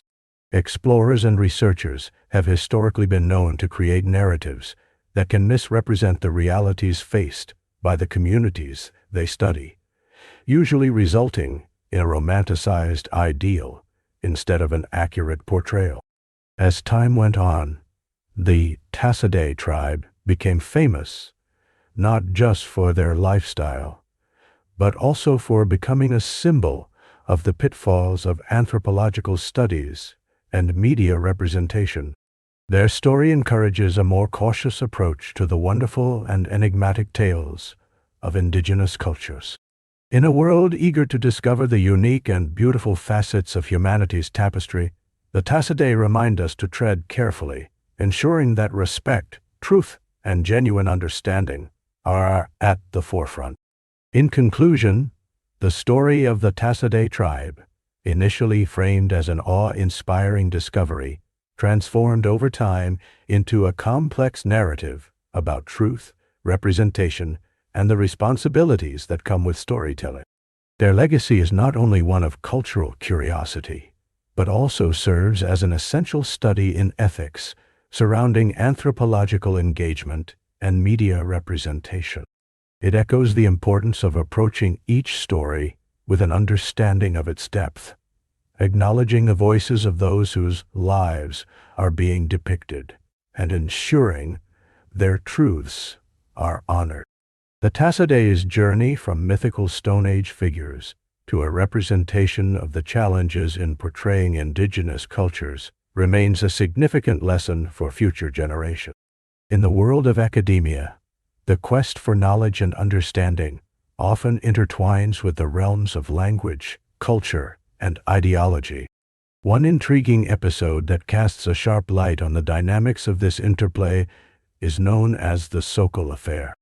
This remarkable incident took place in the mid-90s and involved a physicist named Alan Sokal, who took an unconventional approach to critique the state of academic discourse. Alan Sokal, a professor of physics at New York University, was well regarded in his field. His expertise lay in the complexities of theoretical physics. Yet he found himself increasingly concerned about the way scientific discourses were being interpreted and misused in cultural studies. Sokal noticed that some academic publications were indulging in what he perceived as a troubling trend, the blending of rigorous scientific concepts with the often ambiguous language of postmodern philosophy. As he observed this trend, he wondered whether an apparent lack of rigor in these fields might allow for the publication of ideas that lacked substance or coherence. Sokal developed a bold plan to shine a light on this issue. He decided to submit a paper that was intentionally nonsensical, filled with complex jargon, and rooted in the very theories he sought to critique. The title of his paper was Transgressing the Boundaries Towards a Transformative Hermeneutics of Quantum Gravity. This title alone was laden with phrases that seemed profound and enigmatic, drawing upon the language of quantum physics while hinting at philosophical newness. In the paper, he constructed a series of arguments that connected ideas from quantum gravity to themes of social theory, gender, and culture, all while using terminology that would likely impress those versed in theoretical discourse. Sokal crafted his arguments with a playful tone that layered in absurdity, all the while maintaining a facade of scholarly seriousness. He infused his writing with references to avant-garde theorists and explored notions such as the social construction of reality. Sokal submitted this deliberately convoluted manuscript to the academic journal Social Text. The journal, which had established a reputation for publishing critical theory and commentary on contemporary culture, accepted Sokal's paper for publication. Many scholars in the field praised it for its innovative approach and depth, completely missing the point of Sokal's critique. To Sokal, this outcome epitomized the potential pitfalls in academic circles, particularly when it came to separating genuine intellectual inquiry from obscurantism. When the paper was published in the spring-summer 1996 issue of Social Text, Sokal revealed its charade in an article in a different publication. In a confessional piece, he laid bare the details of his experiment, explaining how he had managed to pass off drivel as scholarly work. The revelation sent shockwaves through the academic community. It sparked not only debates about the quality of work being accepted, but also discussions about the integrity of the disciplines involved. Reactions to the Sokal Affair were varied and intense. Some embraced Sokal's critique, agreeing that there existed a certain level of pretentiousness in academic language that obscured real meaning. They argued that his experiment underscored a critical need for more rigorous standards in humanities disciplines. Others, however, felt that Sokal's actions only served to further polarize the already contentious relationship between the hard sciences and the humanities. They contended that his approach undermined genuine academic efforts that sought to bridge these fields. The Sokal Affair left a lasting legacy in academic discourse. It prompted an examination of the values and assumptions underpinning various disciplines and raised questions about how knowledge is constructed, represented, and validated.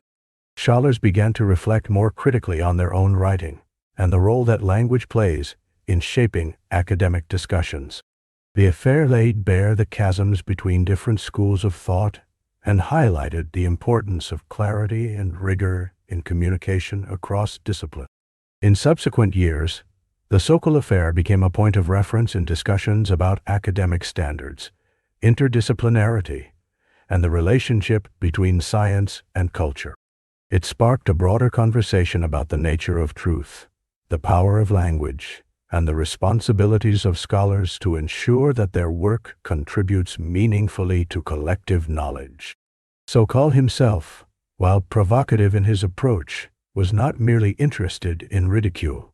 He sought to inspire a reassessment of the ways in which academia engages with complex ideas and topics. His endeavor opened doors to dialogues about clarity and communication, the importance of wrestling with concepts authentically, and ensuring that scholarly work maintains its integrity. Through the lens of the Sokal Affair, we see a vivid illustration of the ways in which individuals can challenge established norms and provoke critical thought. This incident remains a relevant touchstone in discussions about academic integrity, the nature of knowledge, and the delicate balance between creativity and clarity in intellectual discourse.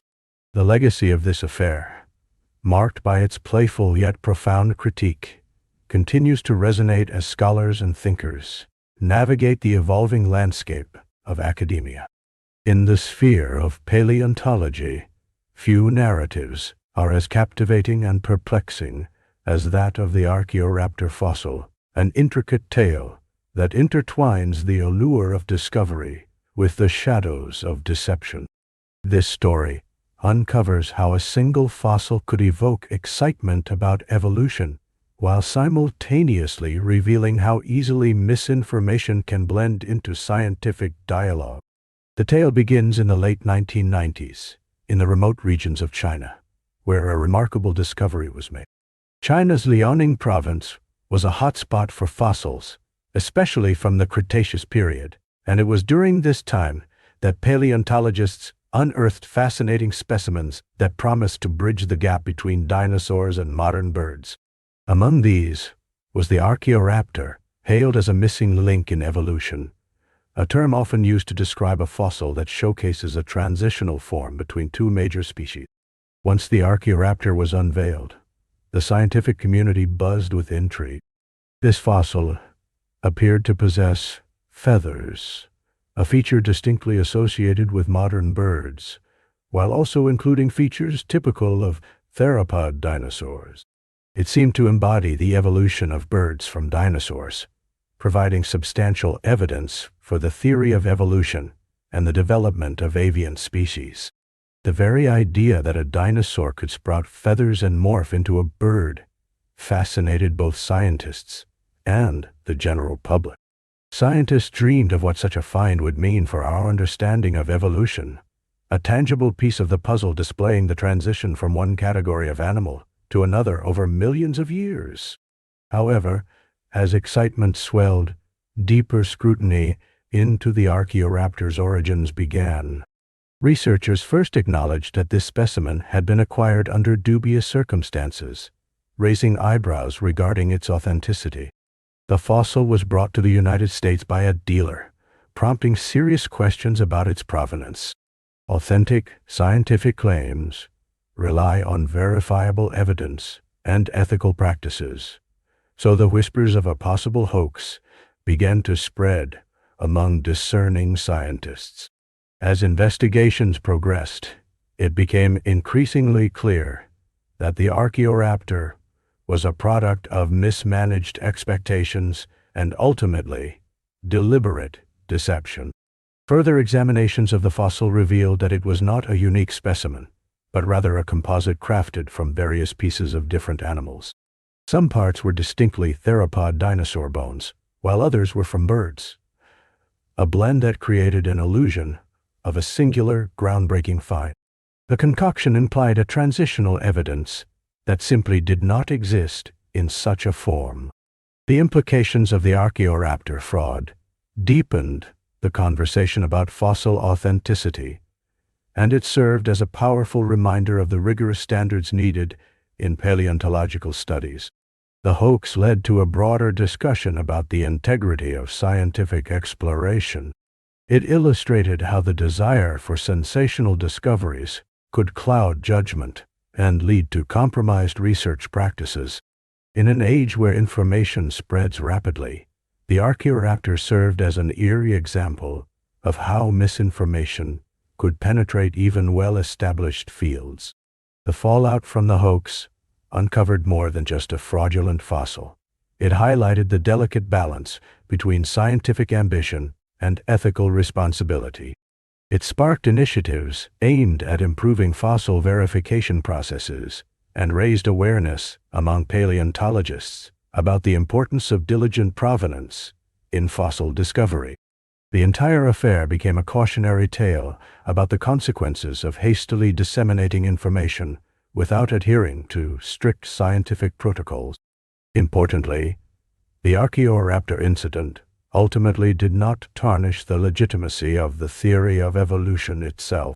Instead, it reinforced the need for critical examination and validation.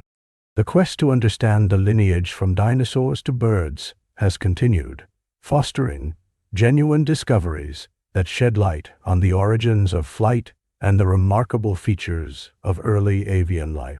Numerous other fossils found in the same region of China, the real stars of the story, have provided substantial evidence and have successfully illustrated the evolutionary transition from theropod dinosaurs to birds. In the end, the narrative of the Archaeoraptor serves as both a thrilling chapter in the annals of paleontological discovery and a somber reflection on the importance of ethics in science. It compels witnesses of this story to remain curious and vigilant, encouraging a blend of wonder and skepticism in their pursuit of knowledge.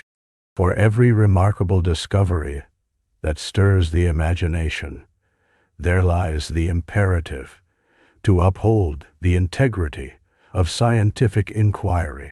The legacy of the Archaeoraptor, therefore, is not merely about a composite fossil or an embarrassing hoax. It stands as a landmark reminder that truth and authenticity in science must steadfastly reign over excitement and ambition. In the landscape of financial history, few stories resonate with the chilling impact of the Madoff Ponzi scheme. Bernie Madoff, once a respected figure on Wall Street, crafted an elaborate deception that spanned decades, ensnaring thousands of investors in a web of lies. Understanding the intricacies of this monumental fraud requires a journey into the mechanics of both the scheme itself and the broader implications it had on the world of finance and trust. Bernard Madoff began his career in finance in the 1960s, starting a small brokerage firm that eventually expanded and became one of the largest market makers on Wall Street.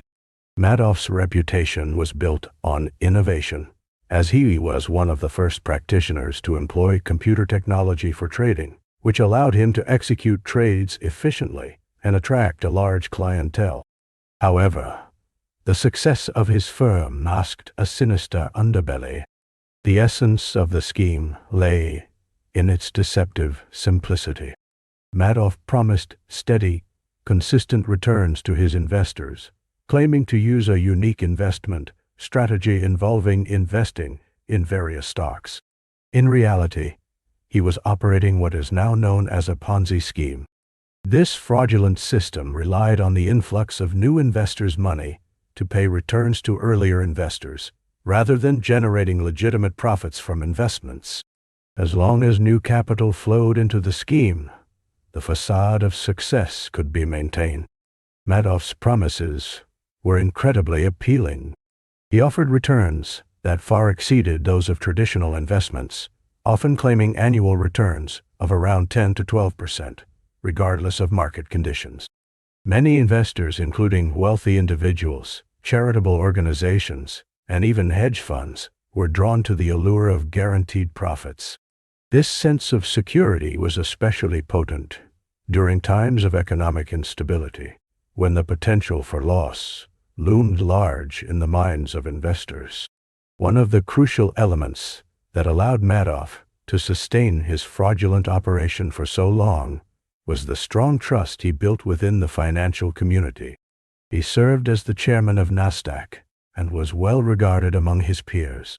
This status gave him a significant advantage, as many investors simply could not believe that someone so prominent would engage in deceit. Investors often did not question Madoff's constant promises of high returns, believing that their investments were safe under his stewardship. The scheme's scale was staggering, drawing in an estimated $65 billion over time. However, the fraudulent nature of Madoff's operations became apparent during the financial crisis of 2008. As markets plummeted, many investors sought to withdraw their funds, leading to a liquidity crisis for Madoff. He could no longer generate new investments to cover the withdrawals and was forced to confront the truth of his operation. In December 2008, Madoff was arrested, and his fraudulent empire began to collapse under the scrutiny of regulators and investigators.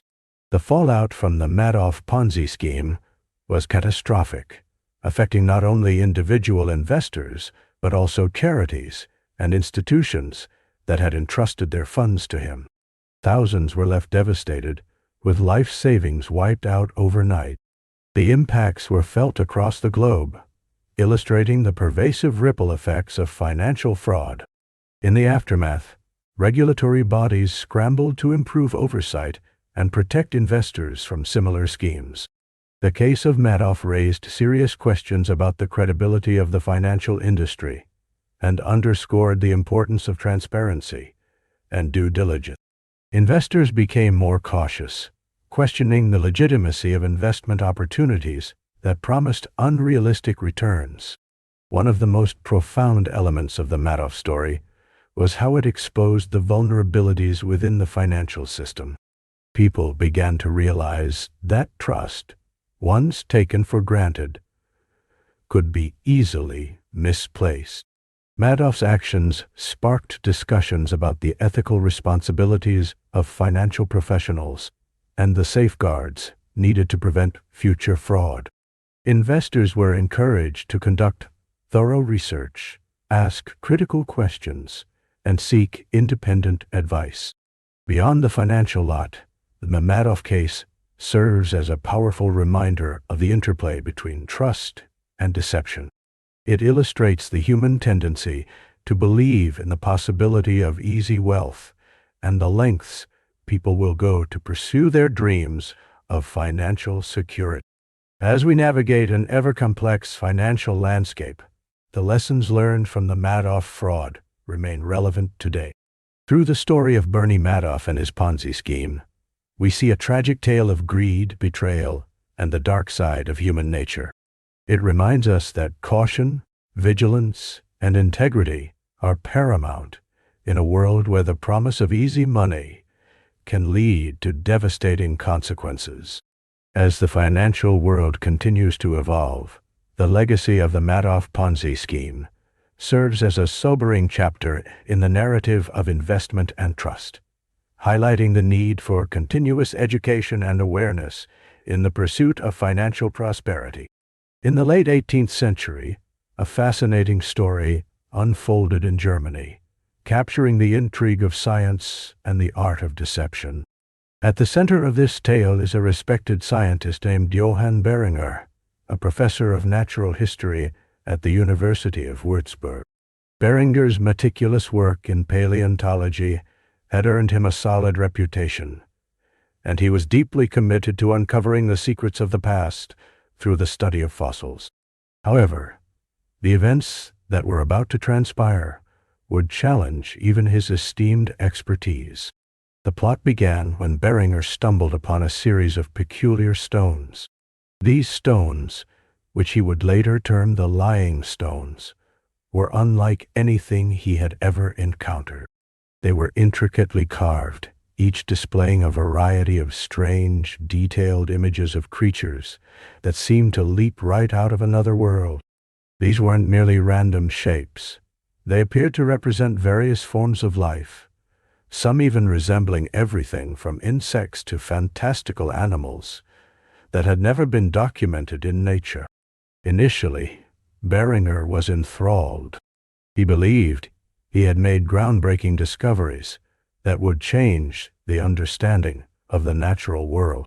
The existence of these unusual fossils suggested that there had once been many creatures inhabiting the earth, potentially offering new insights into ancient life.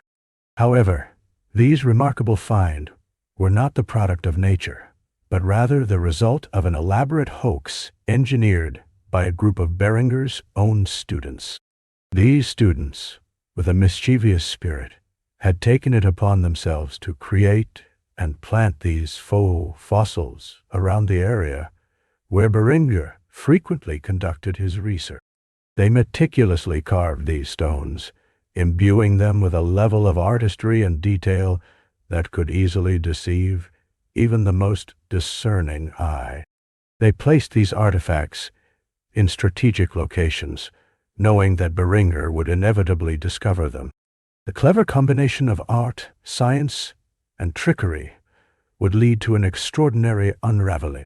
When Beringer began to present his findings to other scholars and the broader scientific community, excitement was palpable. His lectures were filled with accounts of these extraordinary fossils, showcasing the detailed carvings that he believed to be evidence of ancient creatures. He passionately argued that the fossil record was far richer than previously thought, thrusting forth the idea that the landscape of the past was undoubtedly more diverse. However, as time went on, other scholars began to rise in skepticism regarding Beringer's claims. They questioned the origins of these so-called fossils, urging Beringer to provide concrete proof of their authenticity. As Beringer's theories were met with both enthusiasm and doubt, the students reveled in their successful ruse, watching as their professor defended what turned out to be an impossible reality. The tide began to change when one inquisitive scholar decided to dig deeper into the mystery. This scholar examined the stones closely and noticed that many of the carvings appeared not only to be too elaborate to occur naturally, but also displayed an unnatural quality that hinted at human craftsmanship rather than geological formation. Signs of carving tool marks and other inconsistencies raised questions about the stone's authenticity. Through this investigation, it became evident that these fossilized creations were indeed fake. Realizing he had been duped, Beringer remained torn between embarrassment and a drive to uncover the truth. Despite the initial excitement, he had to confront the harsh reality of being deceived by his own students. The situation prompted him to investigate further, leading him to eventually confront the students who had orchestrated this elaborate prank and publicly renounce the fossils as fabricated. This fascinating episode serves as a reminder of the complexities inherent in the pursuit of knowledge and understanding. Beringer's journey, marked by initial awe and discovery, became a testament to the challenges that any scientist may face when intertwining curiosity and credulity. The story of the Lying Stones sparked a widespread discussion on the importance of diligence, verification, and skepticism in scientific inquiry. The impact of Beringer's experience reverberated beyond his immediate circle, teaching lessons that would ripple through the scientific community for generations. It challenged future scientists to remain vigilant against the allure of extraordinary claims and implored them to seek evidence that stands up to scrutiny. Ultimately, the story of the Lying Stones is an entertaining blend of art and science, deception and inquiry, a tale that reminds us to remain curious, yet ever cautious in the relentless quest for knowledge. Even today, this saga serves as a compelling narrative in science history, illustrating the fine line between perception and reality. The tale brings lightness to the often serious world of scientific investigation, revealing that even the greatest minds can be led astray, and that humor can abound in the pursuit of truth. It encourages us all to question the sources of our information and to maintain a healthy skepticism, reminding us that truth is often more elusive than it appears. In the late 18th century, a remarkable invention captivated the eyes and minds of Europe, a time when wonder and curiosity surged through the streets and salons of intellectual discussion. This fascinating creation was known as the Turk, a sophisticated automaton designed to play chess. With its elegant cabinet and lifelike presence, the Turk seemed to embody the mystery of mechanical ingenuity and the allure of artificial intelligence, long before either concept was fully realized. Imagine walking into a brightly lit room filled with eager spectators, their faces painted with intrigue and anticipation. There in the center stands a cabinet, adorned with fine craftsmanship, carved wood and intricate details, displaying a chessboard with pieces meticulously arranged. The machine is cloaked in a beautiful drape that conceals what appears to be a chess master, ready to challenge anyone who dares to play against it. As the game begins, the Turk moves gracefully, its wooden arm outstretched as it selects pieces with uncanny precision. A spectator, perhaps a renowned chess player of the era, faces off against this wooden rival and is met with moves that seem almost impossible for a mere machine. The audience gasps in awe as it checks opponents, sacrifices pieces, and executes strategic combinations that leave human players bewildered. The excitement in the air is palpable. The Turk was created by the German inventor Wolfgang von Kempelen in 1770. Kempelen was not only an inventor, but a master of illusion and spectacle. He presented the Turk to European courts, showcasing its capabilities in public exhibitions, where it consistently outsmarted leading chess enthusiasts, including dignitaries and intellectuals. Each match played against the Turk was not merely a game of chess, but an enthralling performance that left onlookers on the edge of their seats. As impressive as it seemed, the Turk was shrouded in mystery. Many people speculated about the inner workings of the machine. Was it powered by revolutionary mechanical technology? Did it embody the spirit of enlightenment, showcasing the future of human invention? The actual mechanism behind its operation was hidden from view. This aura of enigma only intensified its charm. However, the truth behind the Turk was far simpler than many had suspected.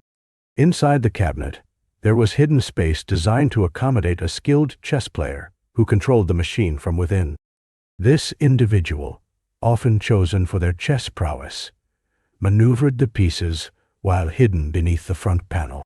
The Turk became a performer on a stage, with a human operator becoming its unseen brain, blending ingenuity with an artful deception that further mystified spectators.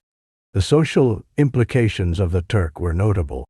It not only sparked discussions on technology and intelligence, but also challenged notions of what machines were capable of achieving. Had humans created a lifelike thinker? Or was the machine merely an elaborate trick? This debate about artificial intelligence and human skill resonates even in today's landscape of technological advancement. As word spread about the Turk and its supposed capabilities, it sparked imaginations across continents. Poets and writers began to draw inspiration from the automaton, using its narrative as a metaphor in tales of innovation, ambition, and mystery. The Turk played a pivotal role in defining the relationship between humans and machines, echoing through time and becoming a reference point as history advanced into the age of technology. In the end, the Turk was more than just an automaton. It was a thrilling blend of artifice and intellect that captured the spirit of an era eager for exploration. Its legacy remains vital in the discussion of automation, artificial intelligence, and the captivating questions surrounding the boundaries of human creativity.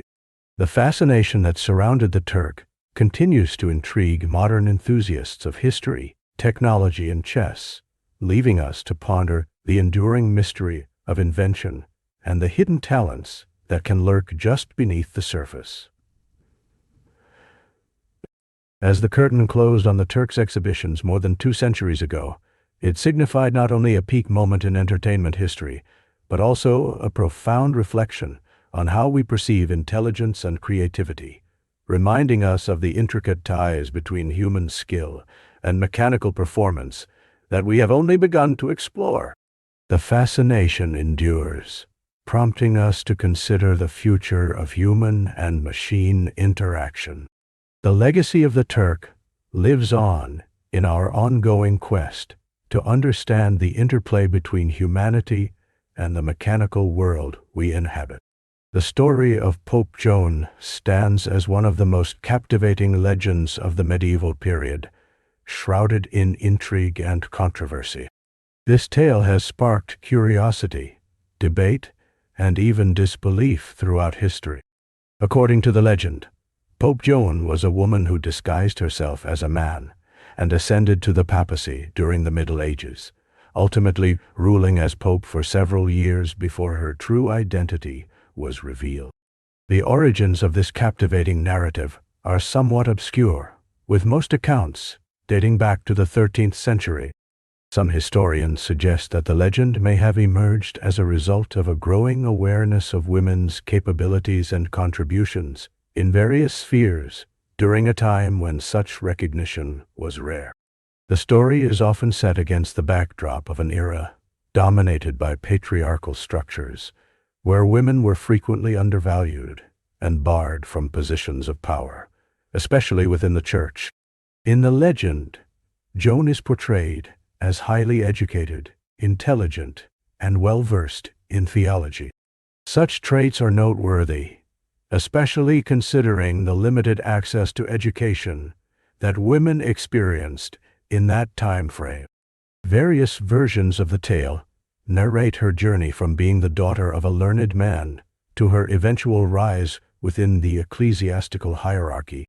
The idea of a woman successfully cloaking her true identity in a male-dominated society is undeniably intriguing and aligns with broader themes of gender roles and societal expectations prevalent in the medieval world. As the story goes, Pope Joan adeptly navigates a series of challenges and obstacles, eventually gaining the confidence of the people and clerics alike. Her intelligence and charisma earn her the respect of those around her, leading to her election as Pope John Anglicus. This tale raises questions about the nature of authority and legitimacy in religious leadership, prompting deeper reflections on gender and theology throughout the centuries. However, the legend takes a dramatic turn with its most sensational element. According to various accounts, the truth of Joan's identity was revealed when she gave birth during a papal procession. The sight of a woman giving birth in such a public setting led to a frenzy of shock and disbelief among the onlookers, culminating in her being cast out, or, in some versions, facing a gruesome fate. This dramatic conclusion serves not only as a twist in the story, but also reflects societal anxieties regarding female bodies, sexuality, and power. The enduring nature of the Pope Joan legend has fostered various interpretations. Scholars, writers, and artists have engaged with the story, each providing their own perspective on its implications. Some view Pope Joan as a symbol of women's potential and strength, while others interpret her tale as a cautionary narrative about the dangers of ambition and deception. As the centuries have passed, the legend of Pope Joan has continued to evolve, gaining traction in literature and popular culture. From medieval texts to modern novels and films, her story has sparked discussions about gender and religion, inviting audiences to reflect on the intersection of these critical aspects of society. Moreover, the tale has acted as a catalyst for dialogues about the role of women in religious institutions, shedding light on the challenges they have faced throughout history.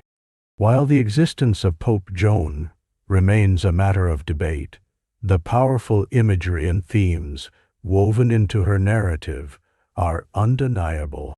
The question of whether a woman could rise to such heights, only to be thwarted by her sex, resonates in contemporary discussions about equality and representation, echoing the challenges that women continue to face in various fields.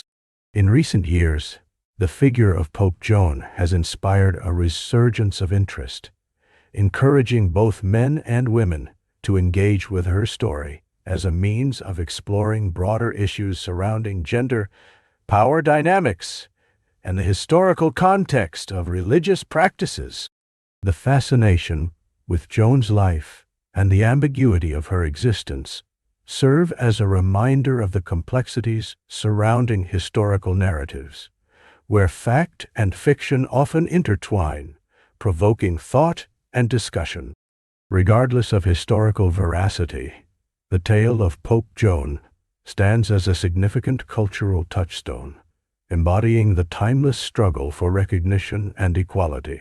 This remarkable legend, rich in layers of meaning and interpretation, continues to be a source of inspiration and reflection, inviting each generation to reconsider the boundaries that separate genders and challenge societal norms.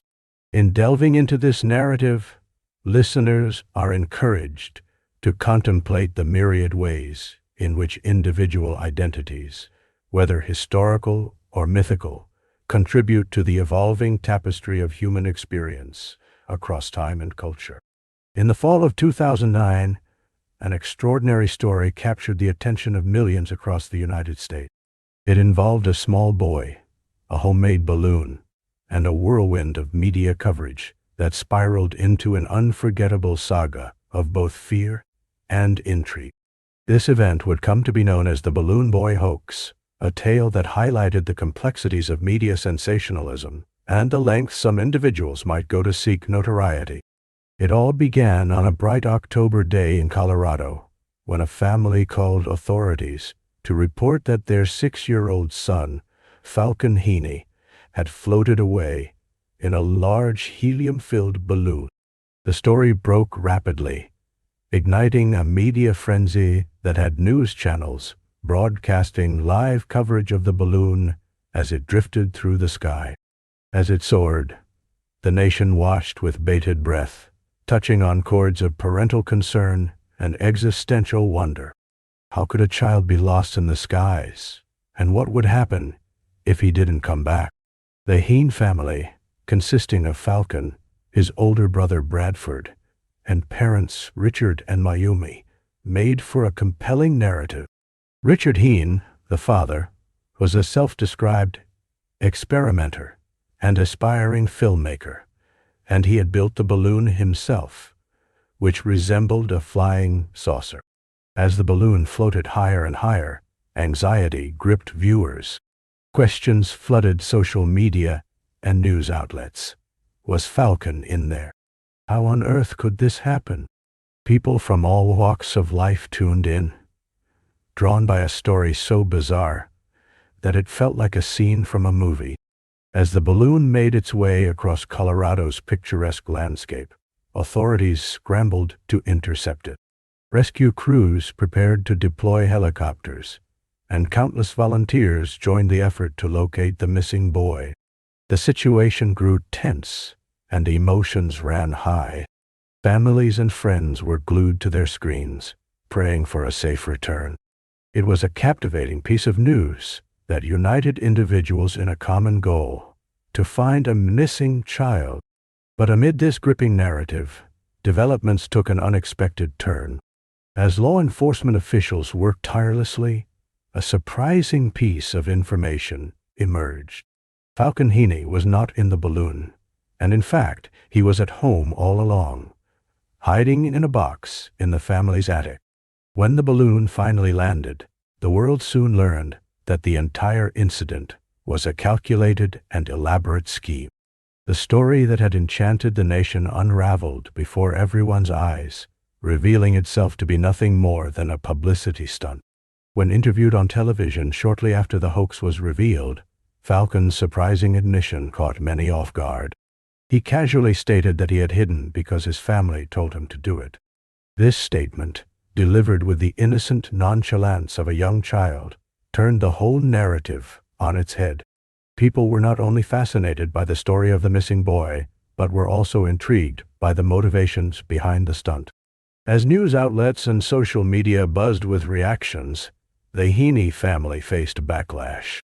What many initially perceived as a heart-wrenching tragedy turned into a story of deception and manipulation. The fallout was significant as the authorities commenced their investigation into the incident. Richard and Naomi Heaney eventually faced legal consequences for their actions, with many labeling the plan as irresponsible and dangerous. The Balloon Boy Hoax ignited discussions surrounding ethics in media and public relations. It prompted questions about the responsibilities of influencers and how far individuals might go to achieve fame, all while risking the safety and well-being of others. In a landscape dominated by a 24-hour news cycle, this incident served as a harbinger of a troubling trend, the quest for attention overshadowing genuine story. In the aftermath, the Heaney family became somewhat of a cautionary tale in American pop culture. They were featured on numerous talk shows, and their story infiltrated daily conversations about media ethics and accountability.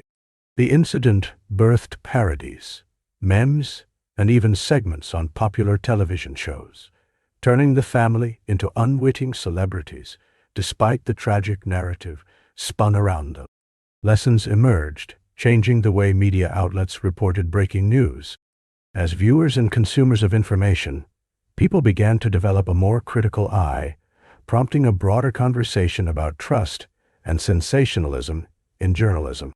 The Balloon Boy Hoax opened a dialogue around the importance of verifying claims before broadcasting, and it slowly nudged audiences toward demanding more responsible reporting. With varying responses from the public ranging from outrage to understanding, the Balloon Boy Hoax remains a poignant example of how easily truth can be twisted and manipulated. Its legacy continues to echo in discussions around media ethics, reminding us that not all that glitters is gold, and sometimes the truth can be stranger than fiction. The Heaney family's tale serves as a reminder of the delicate balance between truth and spectacle. Ultimately, it raises a profound question. How far would you go to garner attention, and at what cost? The fascination with the Balloon Boy Hoax invites us to reflect on societal values and the entertainment-driven culture that often prioritizes sensationalism over sincerity.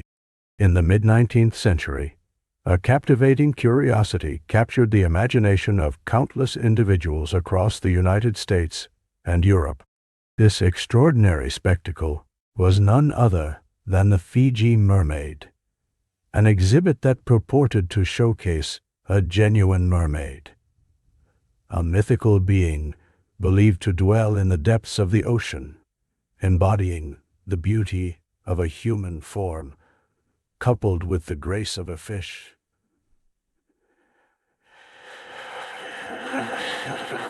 The allure of the Feejee Mermaid was immense, igniting wonder, skepticism, and even a hint of fear among its audience. The story begins with a man named P.T. Barnum, a master showman and one of the most influential figures in American entertainment history. He was renowned for his ability to find and present oddities and curiosities to the masses. In 1842, Barnum acquired the Feejee Mermaid from a sailor who claimed to have found it near the islands of Fiji. This acquisition sparked an insatiable curiosity among the public. The concept of a mermaid had long existed in folklore, but to witness one in a dimly lit circus tent was an exhilarating prospect. The exhibit displayed what appeared to be the upper body of a monkey seamlessly attached to the tail of a fish, creating an astonishingly surreal image. It ignited the imaginations of those who donned the vast array of beliefs and fantasies that surrounded mythical sea creatures. With its complex and unusual appearance, the Feejee Mermaid offered a blend of beauty and grotesqueness that seemed to defy nature's rules. As the story spread, various newspapers and publications reported on the exhibit, fueling further interest and speculation. Audiences flocked to see the phenomenon, each person compelled by the desire to glimpse something beyond their wildest dream.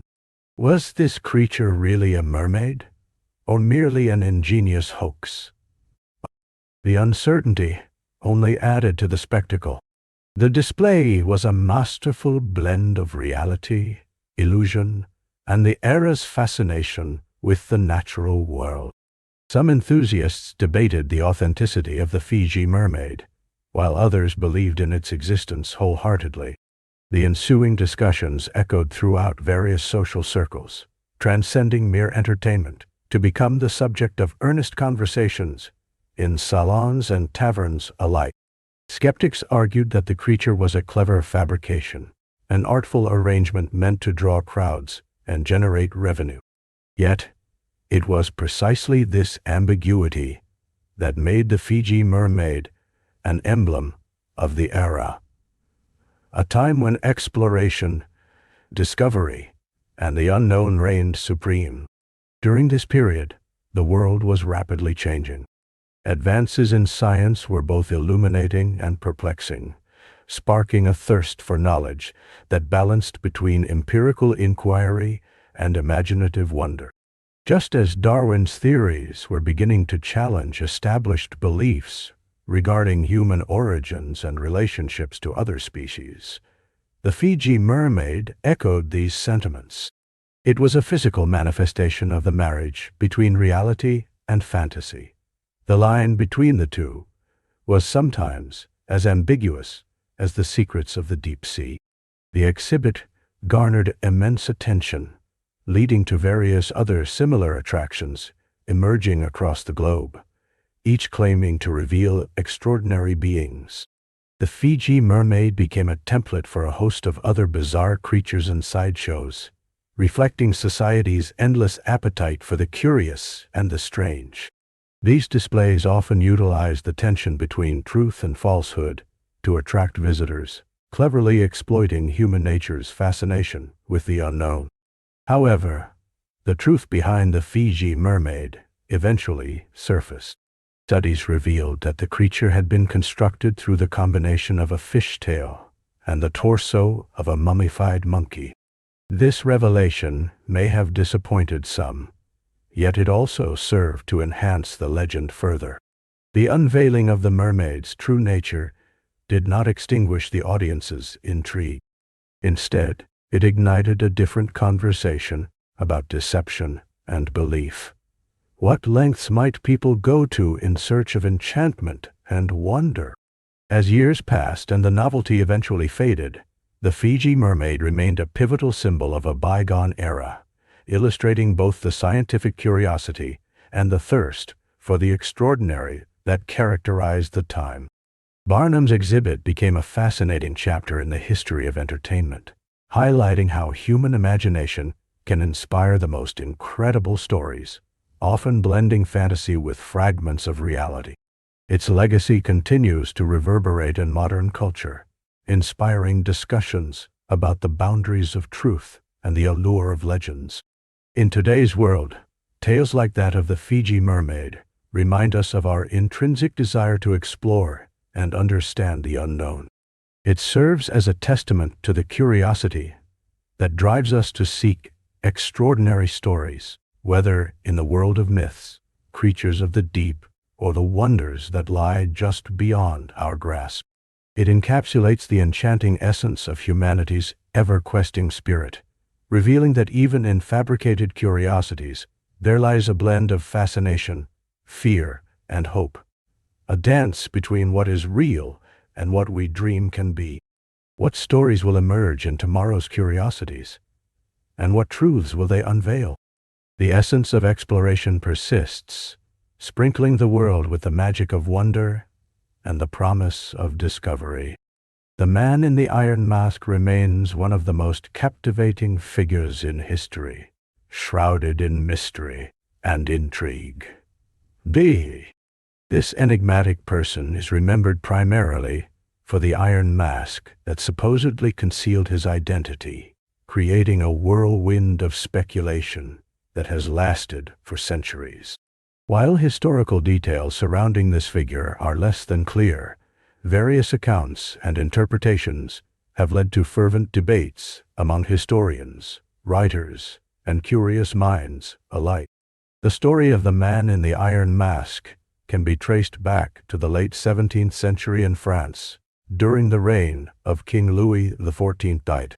He was a monarch known for his grand extravagance and absolute power. The tale begins in 1669, when a masked prisoner was transferred to the Bastille, a formidable fortress and prison in Paris. What set this prisoner apart was the iron mask reportedly used to shroud his face.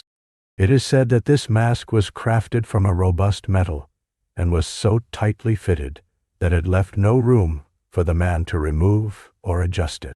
The identity of this man has sparked numerous theories over the years. Some historians believe he was a political prisoner, possibly linked to intrigues at the French court. Others have suggested that he might have been a twin brother of King Louis XIV himself, a theory posited by writers such as Voltaire and Alexandre Dumas. This idea hinges on the dramatic backdrop of the era, where power struggles and dynastic rivalries were rampant. If true, the existence of a hidden twin would certainly add layers of complexity to the royal lineage. Yet another theory suggests that the masked prisoner could have been someone with significant ties to the state, perhaps a disgraced nobleman who knew too much about royal secrets. This perspective paints a picture of a potentially dangerous man, one whose knowledge could threaten the stability of the delicate balance of power. However, the lack of definitive evidence leaves these theories tantalizing yet inconclusive. The mystery intensifies when considering the treatment of this prisoner. Accounts suggest he was kept in stark isolation. Despite his possible high-ranking background, he was subjected to a lifestyle of seclusion and silence. It's said that the guards who watched over him were instructed to keep his identity extraordinarily secret. The strict rules surrounding his confinement have contributed to the air of mystery that surrounds his life. Literary figures have jumped at the chance to weave tales inspired by the man in the iron mask. The theme of a hidden identity resonates deeply within storytelling traditions, as it taps into our fascination with secrets and the unknown. Authors have explored the concept of doppelgangers, lost heirs, and mistaken identities, drawing parallels to the stories of the masked prisoner. Dumas' famous novel, The Vicomte de Bragelonne, the third book in the Three Musketeers series, features the man and presents him as a noble figure, unjustly imprisoned. Through fiction, the character's plight has captivated readers, ensuring the tale lives on across generations. Transitioning from literature to cinema, the tale of the man in the iron mask has found a new home in film adaptation. Movies have depicted this character variously, sometimes portraying him as a sympathetic figure, while other times emphasizing the drama of royal betrayal. These interpretations allow audiences to engage with the thematic elements of loyalty and identity, further embedding the story within popular culture. Historians continue to scrutinize the limited direct evidence regarding the man in the iron mask, uncovering fragments that lead to engaging discussion. Letters, Royal documents and prison records from the time provide a backdrop against which many assert their interpretations. Different eras have brought fresh eyes to the story, encouraging ongoing exploration of the puzzle it presents. As generations pass, the man in the iron mask serves as a reminder of the complexities of human existence and the shadows of history. Why was he imprisoned? What secrets did he hold? And why has this individual captured the imagination of so many? Each question invites new speculation, keeping the legend alive. The story illustrates how mystery can thrive in historical narratives, where facts may be scarce but the imagination flourishes. It is a testament to the human yearning for connection and understanding of the unknown, echoing through time. The allure of hidden identities serves as an eternal reminder that behind the curtains of history, stories await discovery, longing to be unraveled. In a world where many of us seek truth and clarity, the tale of the man in the iron mask endures, urging us to question what we know and to imagine the possibilities of what remains concealed. Whether viewed through the lens of history, literature, or popular culture, the mysteries surrounding this figure continue to inspire curiosity, conversation, and creativity. Time and time again, he leads us into exploration, inviting us to consider not only who he was, but also what his story reveals about our own humanity. During the Cold War, the narrative surrounding agricultural success in the Soviet Union became a significant point of both pride and deception. Soviet officials, driven by a desire to showcase the superiority of their system, often exaggerated the actual crop yields, creating an alternate reality that misled not only the global audience, but also the citizens of their own country. This period marked a complex interplay between food production, political propaganda, and public perception. The Soviet Union, after the devastation of World War II, faced immense challenges in rebuilding its agricultural sector. The country had vast expanses of land, but the management of these lands was fraught with difficulties. The collective farming system, established in the late 1920s, was designed to consolidate individual landholdings into large state-managed farms. While this system was intended to increase efficiency and production, it often resulted in inefficiencies and lower yields than smaller, privately operated farms. However, under the watchful eye of the government, reports of agricultural success began to surface. Officials like Nikita Khrushchev promoted the idea of the Soviet Union as an agricultural superpower. In his speeches, he would tout impressive figures that indicated record-breaking harvests and surging grain production. For instance, in 1959, during the American National Exhibition in Moscow, Khrushchev proudly declared that the Soviet Union could outproduce the United States in farming, showcasing enormous displays of grain and vegetables. These claims were bolstered by positive headlines in state-controlled media, which painted a picture of bountiful harvests and revolutionary farming techniques. Yet, behind these grand proclamations lay a stark reality. Many reports were manipulated or simply fabricated. Actual conditions on the ground often told a different story. The agricultural sector struggled with outdated technology, poor infrastructure, and lack of incentives for workers.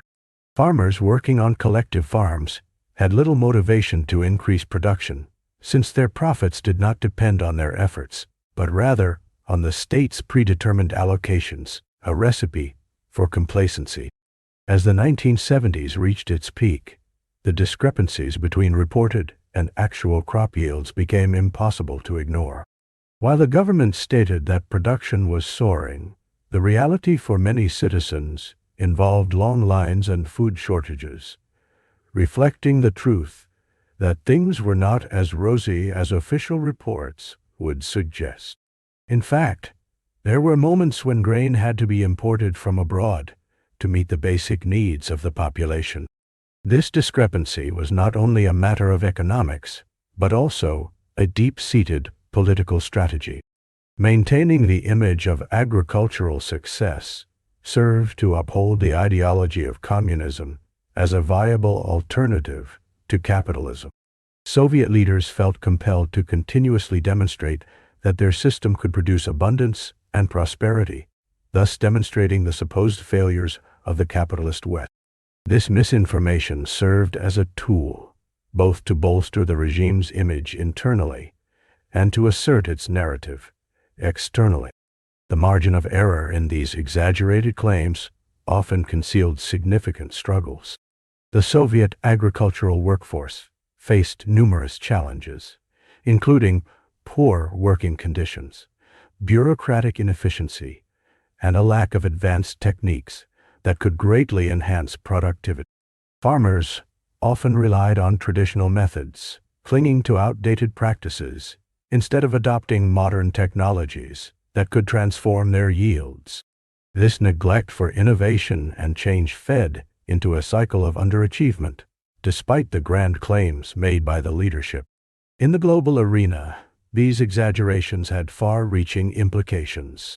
The West watched with a mixture of skepticism and intrigue. For many Western observers and policymakers, the Soviet claims raised questions about the true capabilities of communism in agricultural production. This tension deepened the ideological divide between the two superpowers, as each side sought to portray its system as superior in every aspect, including food production. As the Cold War progressed, eventually leading to its conclusion in the late 20th century, the revelations of the agricultural deception resulted in a significant collapse of faith in the state's narrative among the populace. People began to see through the propaganda. While officials continued to boast of achievements that were often unattainable, the realities faced by everyday citizens created a chasm between perception and reality. Food rationing, disillusionment, and social unrest highlighted the fallout from these exaggerated claims. Discontent grew, and confidence in the government diminished. The facade that the massive propaganda machine had constructed began to crumble, revealing the vulnerabilities and inefficiencies in the Soviet agricultural system. By the time the Soviet Union collapsed in 1991, the devastating effects of this deception became evident not only in agricultural failure, but also in broader societal disillusionment. The evidence of these challenges revealed the extent to which information was manipulated for political gain. The gap between the officials' optimistic proclamations and the farmers' everyday experiences ultimately contributed to a widespread desire for change and reform. The story of the Soviet agricultural deception serves as a poignant reminder of how important it is to approach information critically, to seek truth amidst propaganda, and to recognize that the realities we face can sometimes diverge sharply from the narratives we are fed. It highlights the complexities of governance, ideology, and the human experience in the pursuit of prosperity. In the end, it reminds us of the power of transparency, accountability, and the need for genuine engagement with the challenges we face, especially in an era where the tales we tell can shape perceptions for generations to come. The story of Adolf Hitler's demise has fascinated historians and conspiracy theorists alike for decades. Officially, it is widely accepted that Hitler met his end in the bunker beneath Berlin in April 1945, as the Allies converged on the city during World War II's final days. However, an intriguing narrative has emerged around the notion that he might have escaped to Argentina, igniting speculation and curiosity about the plausibility of such a scenario. The roots of this speculation can be traced back to the chaotic aftermath of the war. With Germany defeated and Berlin in ruins, many believed that high-ranking officials might seek refuge from the inevitable repercussions of their action. Stories circulated quickly, fueled by the lack of definitive evidence regarding Hitler's final moment. Some claimed he had managed to evade capture and made a clandestine escape, possibly aided by a network of sympathizers and supporters synonymous with the Nazi regime. Among the most prominent figures in this narrative was reportedly Adolf Eichmann, an architect of the Holocaust. Some conspiracy theorists argue that Eichmann and other loyalists arranged for Hitler's escape, securing a safe path to South America. They point to the high-profile exodus of various Nazis to South American countries, such as Argentina, Brazil, and Paraguay, as grounds for speculation. After the war, many former Nazis were indeed found living in relative obscurity in these regions, further fueling the idea that others, including Hitler, could have made similar escapes. The speculation gained more traction with the publication of various books and documentaries that suggest evidence of Hitler's survival. These works often reference alleged straws of evidence, ranging from witness testimonies claiming they had seen Hitler in Argentina to supposed documents proving he had been granted asylum. This burgeoning narrative has painted a picture of a shadowy figure living under an alias, enjoying a quiet life far removed from the chaotic end of his rule in Europe. The claim often points to the sheer logistics of getting crucial officials out of the gripping horrors of post-war Europe. With many European countries devastated and new governments rising, a well-orchestrated escape plan, supposedly involving submarines and clandestine flights, begins to unfold in the minds of aficionados of this theory. The era's echoes of espionage and intrigue seem to provide ample fodder for rumors and wild speculations, blurring the lines between fact and fiction. One key figure in the rise of these theories was journalist and writer Erich von Däniken, who ignited public interest in the possibility of Hitler's survival with his controversial claims. His books often combined history with fringe theories, leaving readers questioning how much of historical narratives could be rooted in fabricated evidence or innate human desire for an alternate ending to a grim story. Eyewitness testimonies, claimed to have emerged from the dimly lit corners of obscure towns in Argentina, have provided a springboard for countless discussions.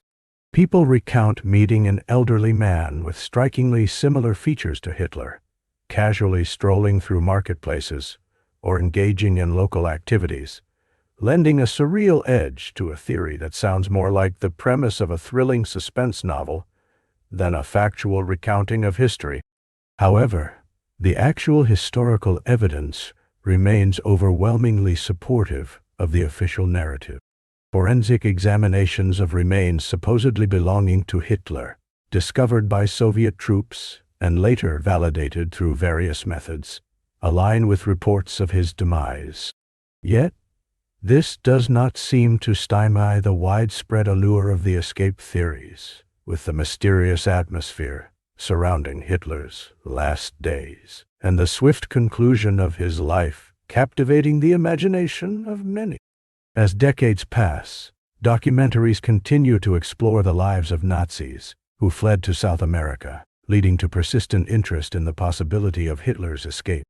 This narrative has inspired numerous fictional adaptations, from films to novels, that depict scenarios of underground networks and hidden identities, crafting a narrative that feels tantalizingly possible, even if solely a product of human imagination.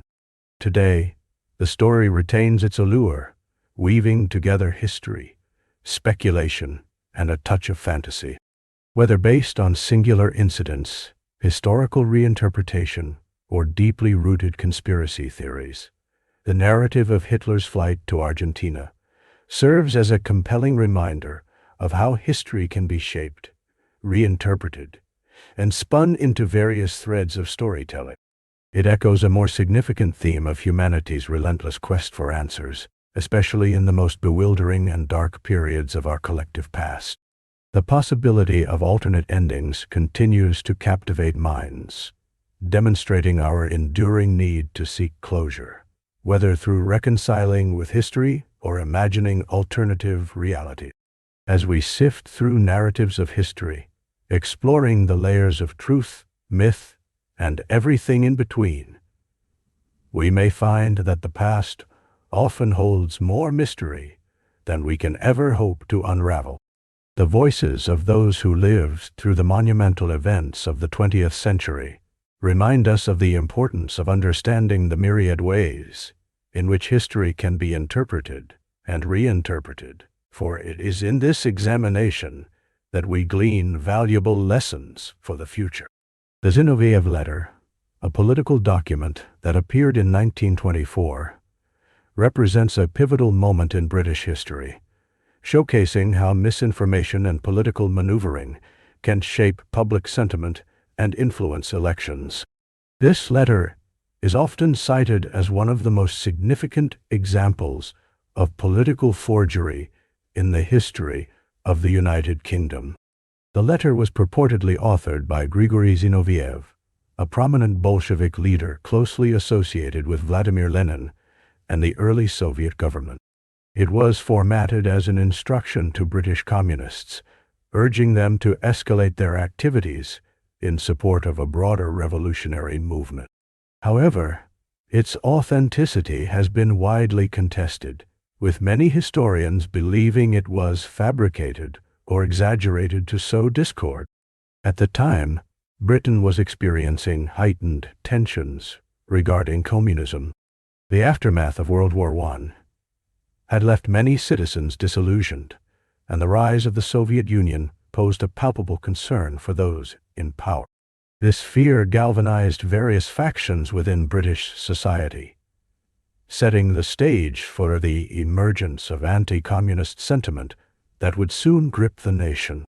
The letter came into the public eye just weeks before the 1924 general election, coinciding with a significant political moment. The Labour Party, which had recently been in power for the first time, was campaigning vigorously to maintain its influence against the backdrop of economic challenges and rising unemployment. The Conservative Party, on the other hand, seized upon the Zinoviev Letter as a weapon to undermine their opponents. They framed the document as evidence of a sinister plot, suggesting that Labour was deeply connected to violent revolutionary activities. When the letter was published in the Daily Mail, a major British newspaper, it sent shockwaves through the political landscape. The Conservatives skillfully used the letter to play on fears of socialism, infiltrating British life, suggesting that a Labour victory might lead to a similar fate as what was happening in Russia. The sensational coverage in the press stoked public anxiety and led many to perceive the Labour Party as a direct threat to the stability and safety of the nation. The timing of its release was crucial. As voters prepared to head to the polls, discussions in homes, workplaces, and public spaces increasingly focused on the danger of communism. The letter became a symbol of a much larger ideological battle, as politicians and commentators fervently debated the merits and risks of socialism versus capitalism. The fallout from the Zinoviev Letter was immediate and significant. The Conservative Party, which capitalized on the fear generated by the letter, won a decisive victory in the election. The Labour Party, once in power, found itself sidelined, leading to a shift in British politics that would resonate for years to come. The influence of the letter demonstrated how narrative and perception could dramatically alter political fortunes. In the years following the election, investigations into the letter's origins began to emerge. Questions about its authenticity prompted discussions among political analysts and historians about the ethics of political spying, forged documents, and the responsibility of media in reporting. The Zinoviev Letter was subsequently dismissed by many scholars as a forgery, revealing the depths of political strategy employed by the conservatives. The implications of the Zinoviev Letter were lasting. It not only helped define a moment in British politics, but also highlighted the lengths to which individuals and parties might go to manipulate public opinion.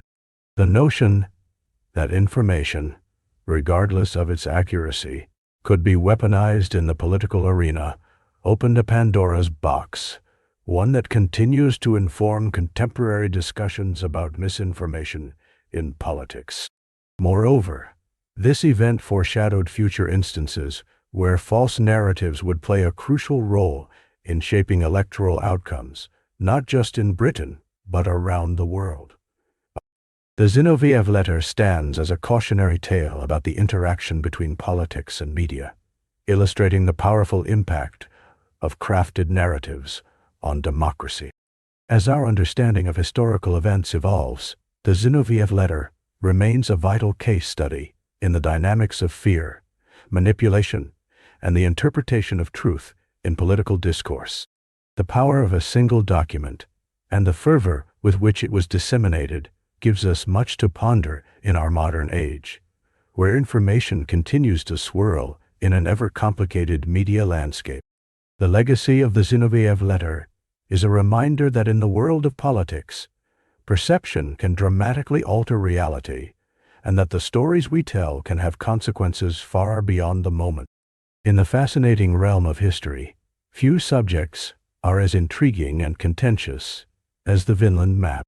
Initially thought to be a medieval map depicting the Viking settlements in North America, it has since stirred significant debate among historians, cartographers, and enthusiasts alike. The story of the Vinland Map intertwines mystery, adventure, and the complexities of medieval navigation. The map surfaced in the mid-20th century, presenting an extraordinary claim. It purported to show land that was believed to be part of the Viking exploration in North America, specifically a region referred to as Vinland. According to Norse sagas, Vinland was a verdant territory teeming with resources, including grapes. This is particularly captivating given that, at the time of the Vikings' explorations, approximately 1,000 years ago, most European powers were largely unaware of the existence of North America. The excitement surrounding the Vinland Map began with its discovery, but the enthusiasm quickly turned into skepticism. Scholars were thrilled at the prospect of solidifying the idea that Norse adventurers had ventured far beyond Greenland, admitting to a far greater scope of exploration than previously acknowledged.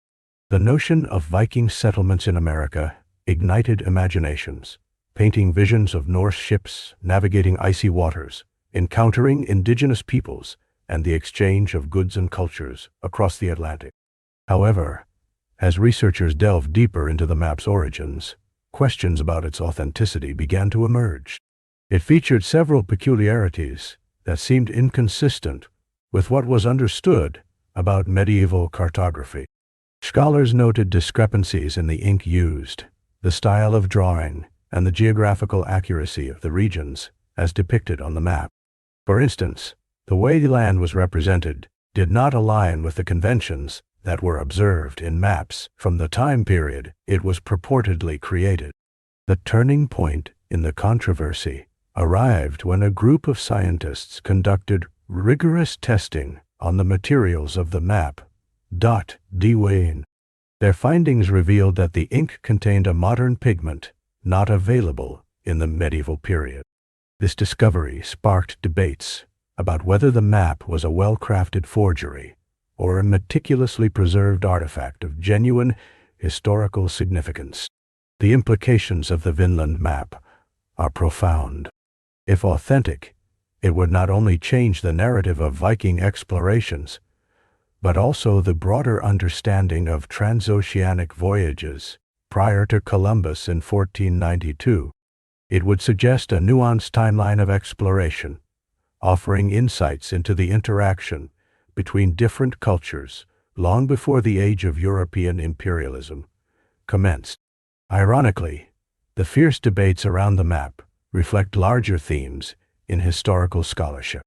The passion invested by proponents and skeptics alike raises essential questions about how history is constructed and understood. Maps have always been powerful tools for storytelling, serving as snapshots of understanding for their time. This makes the Vinland Map a compelling case study in how perceptions of history can shift dramatically through new evidence or reinterpretations of materials. Over the years, various institutions and individuals have attempted to set the record straight regarding the Vinland Map. Documentaries, scholarly papers, and conferences have dedicated extensive resources to unraveling the mysteries surrounding this controversial piece of art. What does it mean for our understanding of the Viking Age if the map is indeed a forgery? Conversely, if it were genuine, how would that reshape our perspectives on the Viking legacy and maritime exploration? Regardless of its authenticity, the Vinland Map Controversy sheds light on humanity's enduring desire to explore not just the world around us, but also our historical narratives. It illustrates how theories can evolve and be challenged over time, inviting an ongoing dialogue about our past. In summary, the journey of the Vinland Map, from hopeful discovery to intense scrutiny, demonstrates the intricate relationship between history, art, and scholarship. Each stage of the discussion invites us to contemplate the nature of evidence and the stories we tell about our world. While the map remains a symbol of uncertainty, it also represents the undying curiosity that propels us to seek knowledge and understanding of the past, enriching the tapestry of human history. The saga of the Vinland Map reminds us that history is never static, but a vibrant conversation, always evolving as new voices and perspectives emerge from the shadows of time.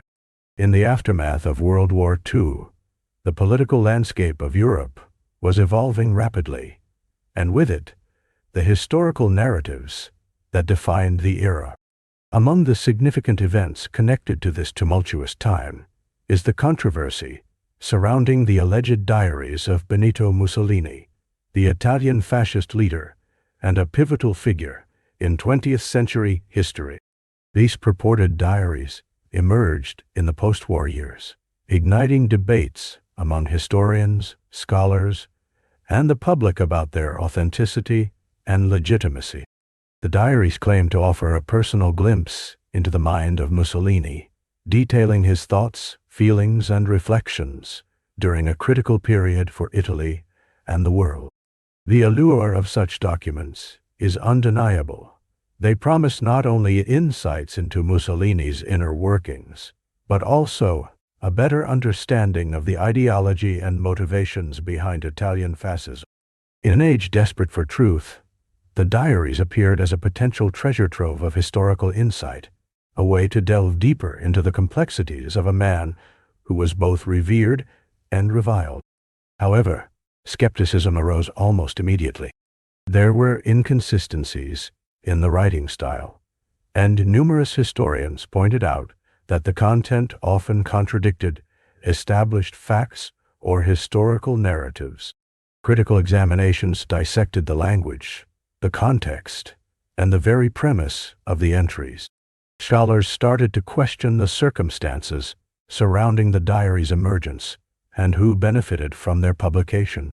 Some theorized that the diaries could have been crafted as propaganda, or as a means to reshape the narrative surrounding Mussolini's legacy. The situation grew even more complicated when it was revealed that many key experts had initially been taken in by the allure of the diaries. Some early readers and historians found the entries compelling and poignant. The reflections seemed to resonate with various cultural and historical themes, presenting a version of Mussolini that could evoke sympathy or understanding. Yet, As investigation deepened, even those who were initially advocates of the diaries began to retract their views, acknowledging the considerable evidence against their authenticity. One of the defining aspects of this controversy was the personal nature of the contents. The diaries depicted Mussolini as a multifaceted individual, grappling with his decisions and their repercussions.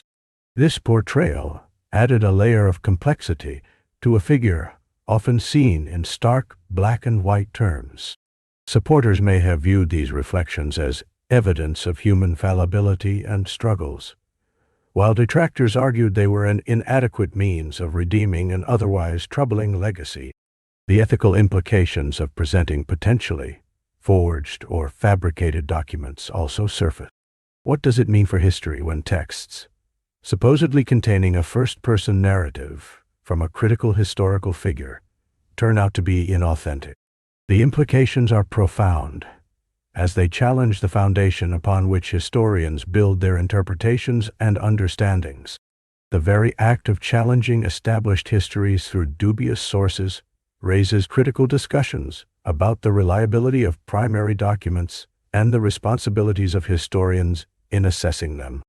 Beyond academia, the Mussolini diaries sparked interest in popular culture, becoming part of broader narratives about the war, fascism, and the personalities that shaped these movements. Books, documentaries, and media productions seized upon aspects of the controversy, further blurring the lines between fact and fiction. In this sense, the diaries transcended their initial purpose and evolved into cultural artifacts representing the ongoing struggle to understand Italy's fascist past. The allure of diaries, especially those claiming to be personal and intimate, is their potential to connect readers to figures long removed from contemporary life. While the authenticity of Mussolini's diaries remains highly contested, the entire episode underscores a poignant truth in historical discourse. Human narratives, regardless of their accuracy, reflect broader themes of power, identity, and morality. Furthermore, the Mussolini diaries controversy serves as a reminder of the challenges historians face in their quests for truth. Interpretation can be clouded by the emotional weight of historical narrative. The excitement of new findings and the desire to make sense of complex legacies can sometimes lead to hasty conclusions. Scholars are often tasked not only with piecing together fragments of the past, but also with wrestling with their own perceptions and interpretations. In examining the Mussolini diaries, we are urged to confront our attitudes towards history itself. How do we balance the desire for compelling narratives with the necessity for rigorous scholarship? The controversy invites reflection on the nature of memory, the reliability of witnesses, and the often murky waters of historical interpretation. It poses difficult questions that historians, students, and the public alike must contend with. Ultimately, the discourse surrounding Mussolini's alleged diaries remains a fascinating case study in the dynamics of historical evidence and narrative formation. Even as the diaries are judged almost certainly inauthentic, they have undeniably contributed to deeper conversations about the nature of power, memory, and the ways in which history is constructed and reconstructed.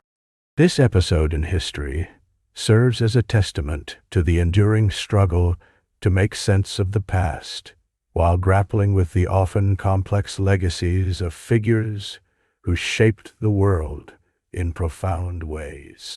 The questions raised continue to resonate, underscoring the ongoing dialogues we hold about history, truth, and interpretation in our quest for understanding. The Amarna letters are a collection of ancient diplomatic tablets that date back to the 14th century BCE. These tablets were discovered in the late 19th century in Amarna, Egypt, the site of a city founded by the pharaoh Akhenaten.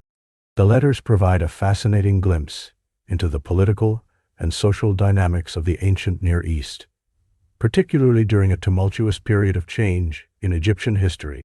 However, the initial interpretations of these texts have led to considerable misunderstandings about the events they describe. When the Amarna letters were first discovered, they were translated by early Egyptologists who lacked access to the comprehensive understanding of ancient Egyptian language and culture that we have today. The translations often relied on assumptions and interpretations that were not fully grounded in the linguistic and contextual realities of the texts. This has resulted in a series of misinterpretations that have shaped our understanding of the relationships between Egypt and its neighboring states during this period. For instance, the initial reading of some letters suggested that the rulers of smaller city-states were submissive to the might of the Egyptian pharaoh, presenting a one-sided view of diplomacy as primarily an exercise of power and control. However, further linguistic analysis and the understanding of diplomatic phrases have revealed a more nuanced picture. These letters indicate that the smaller states were not merely vassals, but engaged in complex negotiations, displaying agency and political maneuvering to secure their interests.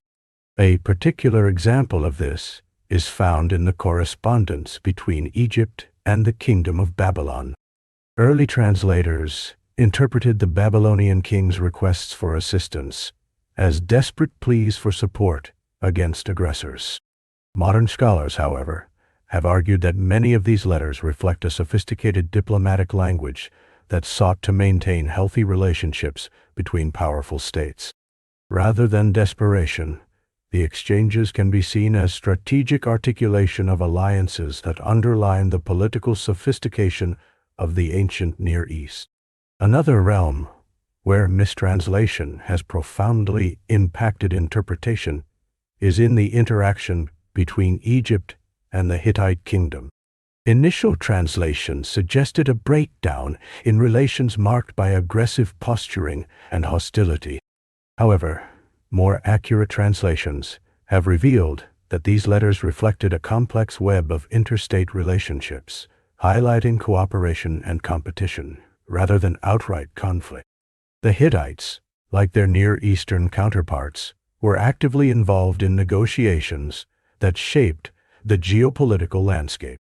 This shift in understanding leads us to a deeper insight into the nature of these relationships and the peacekeeping efforts that were underway during this time. Additionally, the letters shed light on issues of trade and economic exchanges. One of the central themes in the Amarna letters is the repeated requests for gold, silver, and other valuable resources, which were critical for sustaining the elite classes of various states.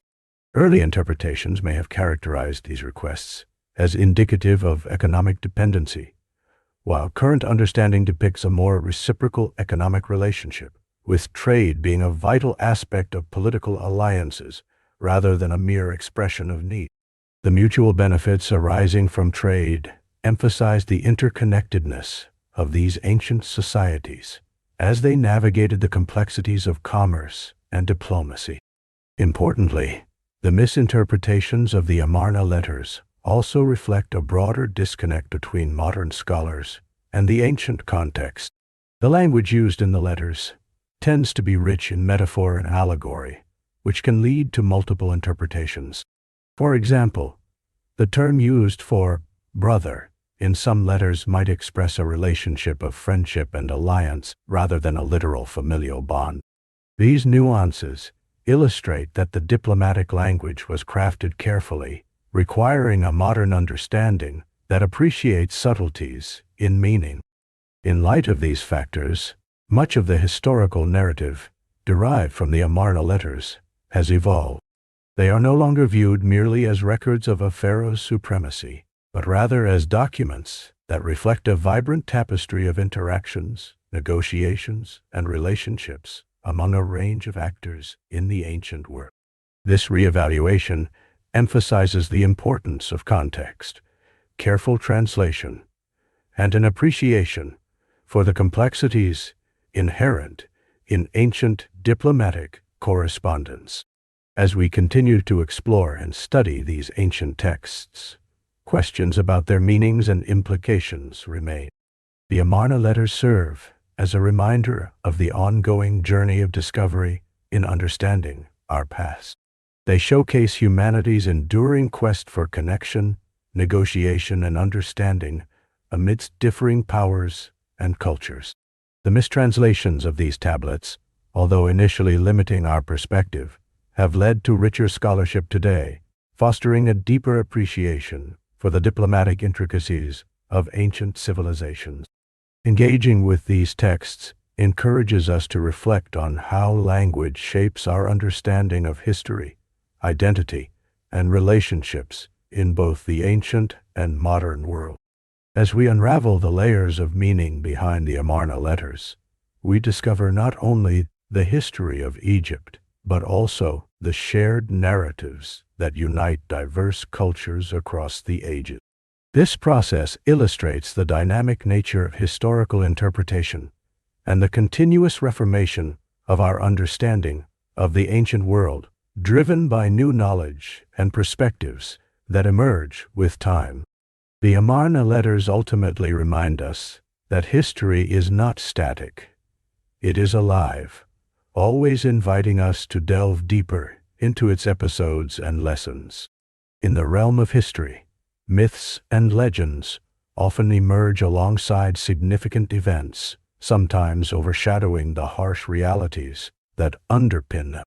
One such myth is the belief in the miraculous powers of the Hitler Youth daggers, a narrative that found its roots in the propaganda machinery of Nazi Germany. This fascination with the daggers, imbued with supposed mystical attributes, serves as a compelling example of how propaganda can shape perceptions and beliefs among large groups.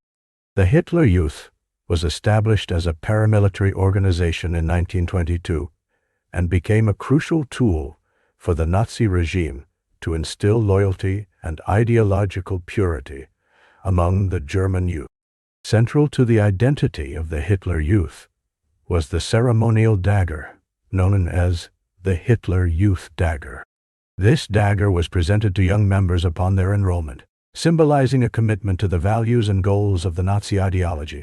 Crafted with meticulous attention, these daggers often contained intricate designs and were etched with mottos celebrating loyalty and bravery. As the organization grew in prominence, so did the daggers, transforming into symbols of honor and valor. There were many embellishments regarding their use that permeated through the youth culture at that time. Young boys were led to believe that these daggers conferred a certain valor upon them, serving as a talisman of strength and courage. This was no small feat, as the Nazis were adept at crafting a narrative that glorified their ideology. They imbued the daggers with a sense of pride and power. However, the reality of these objects was far removed from these grand notions. The origins of this belief can be traced back to the systematic efforts of the Nazi propaganda machine, which worked tirelessly to create a cult-like atmosphere surrounding the Hitler Youth. The regime sought to present the daggers as not merely tools, but as instruments of a heroic destiny.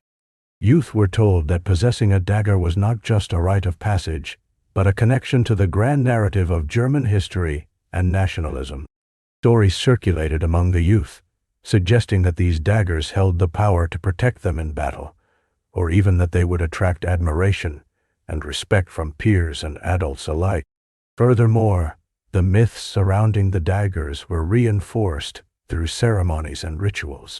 Initiation events were staged where young boys received their daggers in front of fervent crowds, often accompanied by fervent oaths of allegiance. These spectacles were designed to evoke strong emotions and reinforce the bond between the individual and the ideology of the state. In these moments, the daggers transcended their physical form, becoming vessels for the ideologies of the time. However, this fabled belief in the powers of the Hitler Youth daggers serves as a poignant reminder of the manipulation inherent in propaganda. The reality remained that these objects were merely metal forged into a blade. The stories of their supernatural abilities were fabrications designed to instill a sense of belonging and purpose among impressionable youth. The myth exemplifies how propaganda can shape identity, emphasizing the need for critical thinking and skepticism regarding the narratives we encounter. As interest in the history of World War II continues, it is crucial that we take a closer look at the implications of such myths. Understanding the role of propaganda in creating and perpetuating these beliefs can provide insight into the broader mechanisms that govern societal behavior. The history of the Hitler Youth daggers reflects not only the power of imagery and narrative, but also the susceptibility of the human mind to embellishments and idealizations. Today, we can examine such myths through a more discerning lens. Acknowledging the motivations of historical figures and institutions allows us to differentiate between fact and fiction. The daggers, once symbols of power and prestige in the eyes of the Hitler Youth, now stand as educational artifacts, encouraging dialogue about the nature of power, belief, and the means by which societies can be influenced. In conclusion, the myth surrounding the miraculous powers of the Hitler Youth daggers is more than just a tale of fantasy. It encapsulates a significant historical phenomenon fueled by the fervor of propaganda, revealing how ideologies can warp perceptions and create powerful narratives. As we delve into historical narratives, it is vital to recognize the distinction between the mythologized and the reality, allowing us to learn from the past while shaping a more informed perspective for the future. Marie Antoinette, the last queen of France before the French Revolution, is often remembered not only for her lavish lifestyle, but also for a phrase that has become synonymous with her legacy. "Let them eat cake," she is famously quoted as saying when told that the people were suffering from a lack of bread. This phrase has been cited as evidence of her callousness and disconnect from the struggles of the common people. However, this quote might not be what it seems. The origins of this phrase trace back to a time of immense upheaval in France, a period when the social and economic divides were stark. Many scholars believe that the attribution of this phrase to Marie Antoinette was more a tool of political propaganda than a true reflection of her character or beliefs. The narrative paints her as a queen indifferent to the suffering of her subjects, which was convenient for her enemies in a time when the populace was growing increasingly restless. In reality, Marie Antoinette was a complex figure. When she arrived in France as a young bride from Austria, she was met with a mixture of adoration and resentment. As the daughter of the Empress Maria Theresa, she was thrust into a position where her every action was scrutinized. She endeavored to fulfill her role as queen, faced with the pressures and intrigues of the French court. The phrase itself, attributed to her, likely reflected a deeper resentment towards the monarchy rather than her actual sentiments. During the late 18th century, France was grappling with significant socio-economic issues. There were severe food shortages, partly due to poor harvests, rising prices, and a failing economy. The populace suffered dearly, while the royal court engaged in extravagant displays of wealth. This stark contrast led to increasing discontent among the people. The phrase, "let them eat cake," encapsulated the growing frustration with the monarchy, presenting Marie Antoinette as emblematic of the disconnect between the elite and the common folk. The phrase gained traction with political pamphlets and revolutionary rhetoric that painted her as a symbol of opulence. It was a clever tactic by her opponents to rally support for revolutionary ideas by associating her with insensitivity and disregard for the plight of the French people. In an environment filled with political machinations, the narrative surrounding her was manipulated, turning her into a scapegoat for the woes of the nation. There's also a fascinating backstory to consider. Historical records suggest that the phrase could have originated from someone else entirely. Some have pointed to the French philosopher Jean-Jacques Rousseau, who wrote about a similar sentiment in his autobiography, attributing it, though, to an unnamed princess. The disconnect between the court and the common people was indeed a prevalent concern, but Marie Antoinette's supposed words may have been a distortion of someone else's sentiment, reinterpreted during a turbulent political atmosphere. This misunderstanding has persisted over the centuries, and Marie Antoinette remains a figure of fascination. She is often depicted as a woman of excess and folly, living in a world insulated from the struggles of her subjects.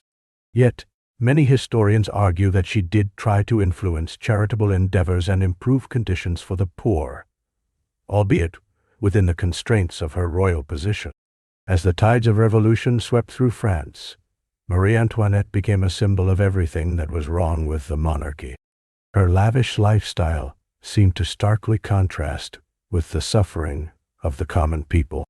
Ironically, rather than unifying the citizens of France against the ruling class, her story has continued to capture attention, emerging as a historical case study in the complexities of power, perception, and propaganda. Exploring the context of her life reveals a fascinating interplay between personal character and public image. It emphasizes how narratives can shift and transform, manipulated by those in power for their own ends. As history has shown, the stories that endure are often those sculpted by political needs rather than solid evidence. Marie Antoinette's legacy invites reflection on how history can be written and rewritten, depending on the context. The phrase, "let them eat cake," serves as a reminder of the power of words and how they can be used to shape perceptions across generations. In examining her life, we find a tale not only of a queen's rise and fall, but also of the layers of meaning that history holds, shaped by the voices of the past. In the discussion of Marie Antoinette, we are led to consider the nuances of public perception versus private beliefs. Her legacy challenges us to think critically about the stories we tell and the figures we remember.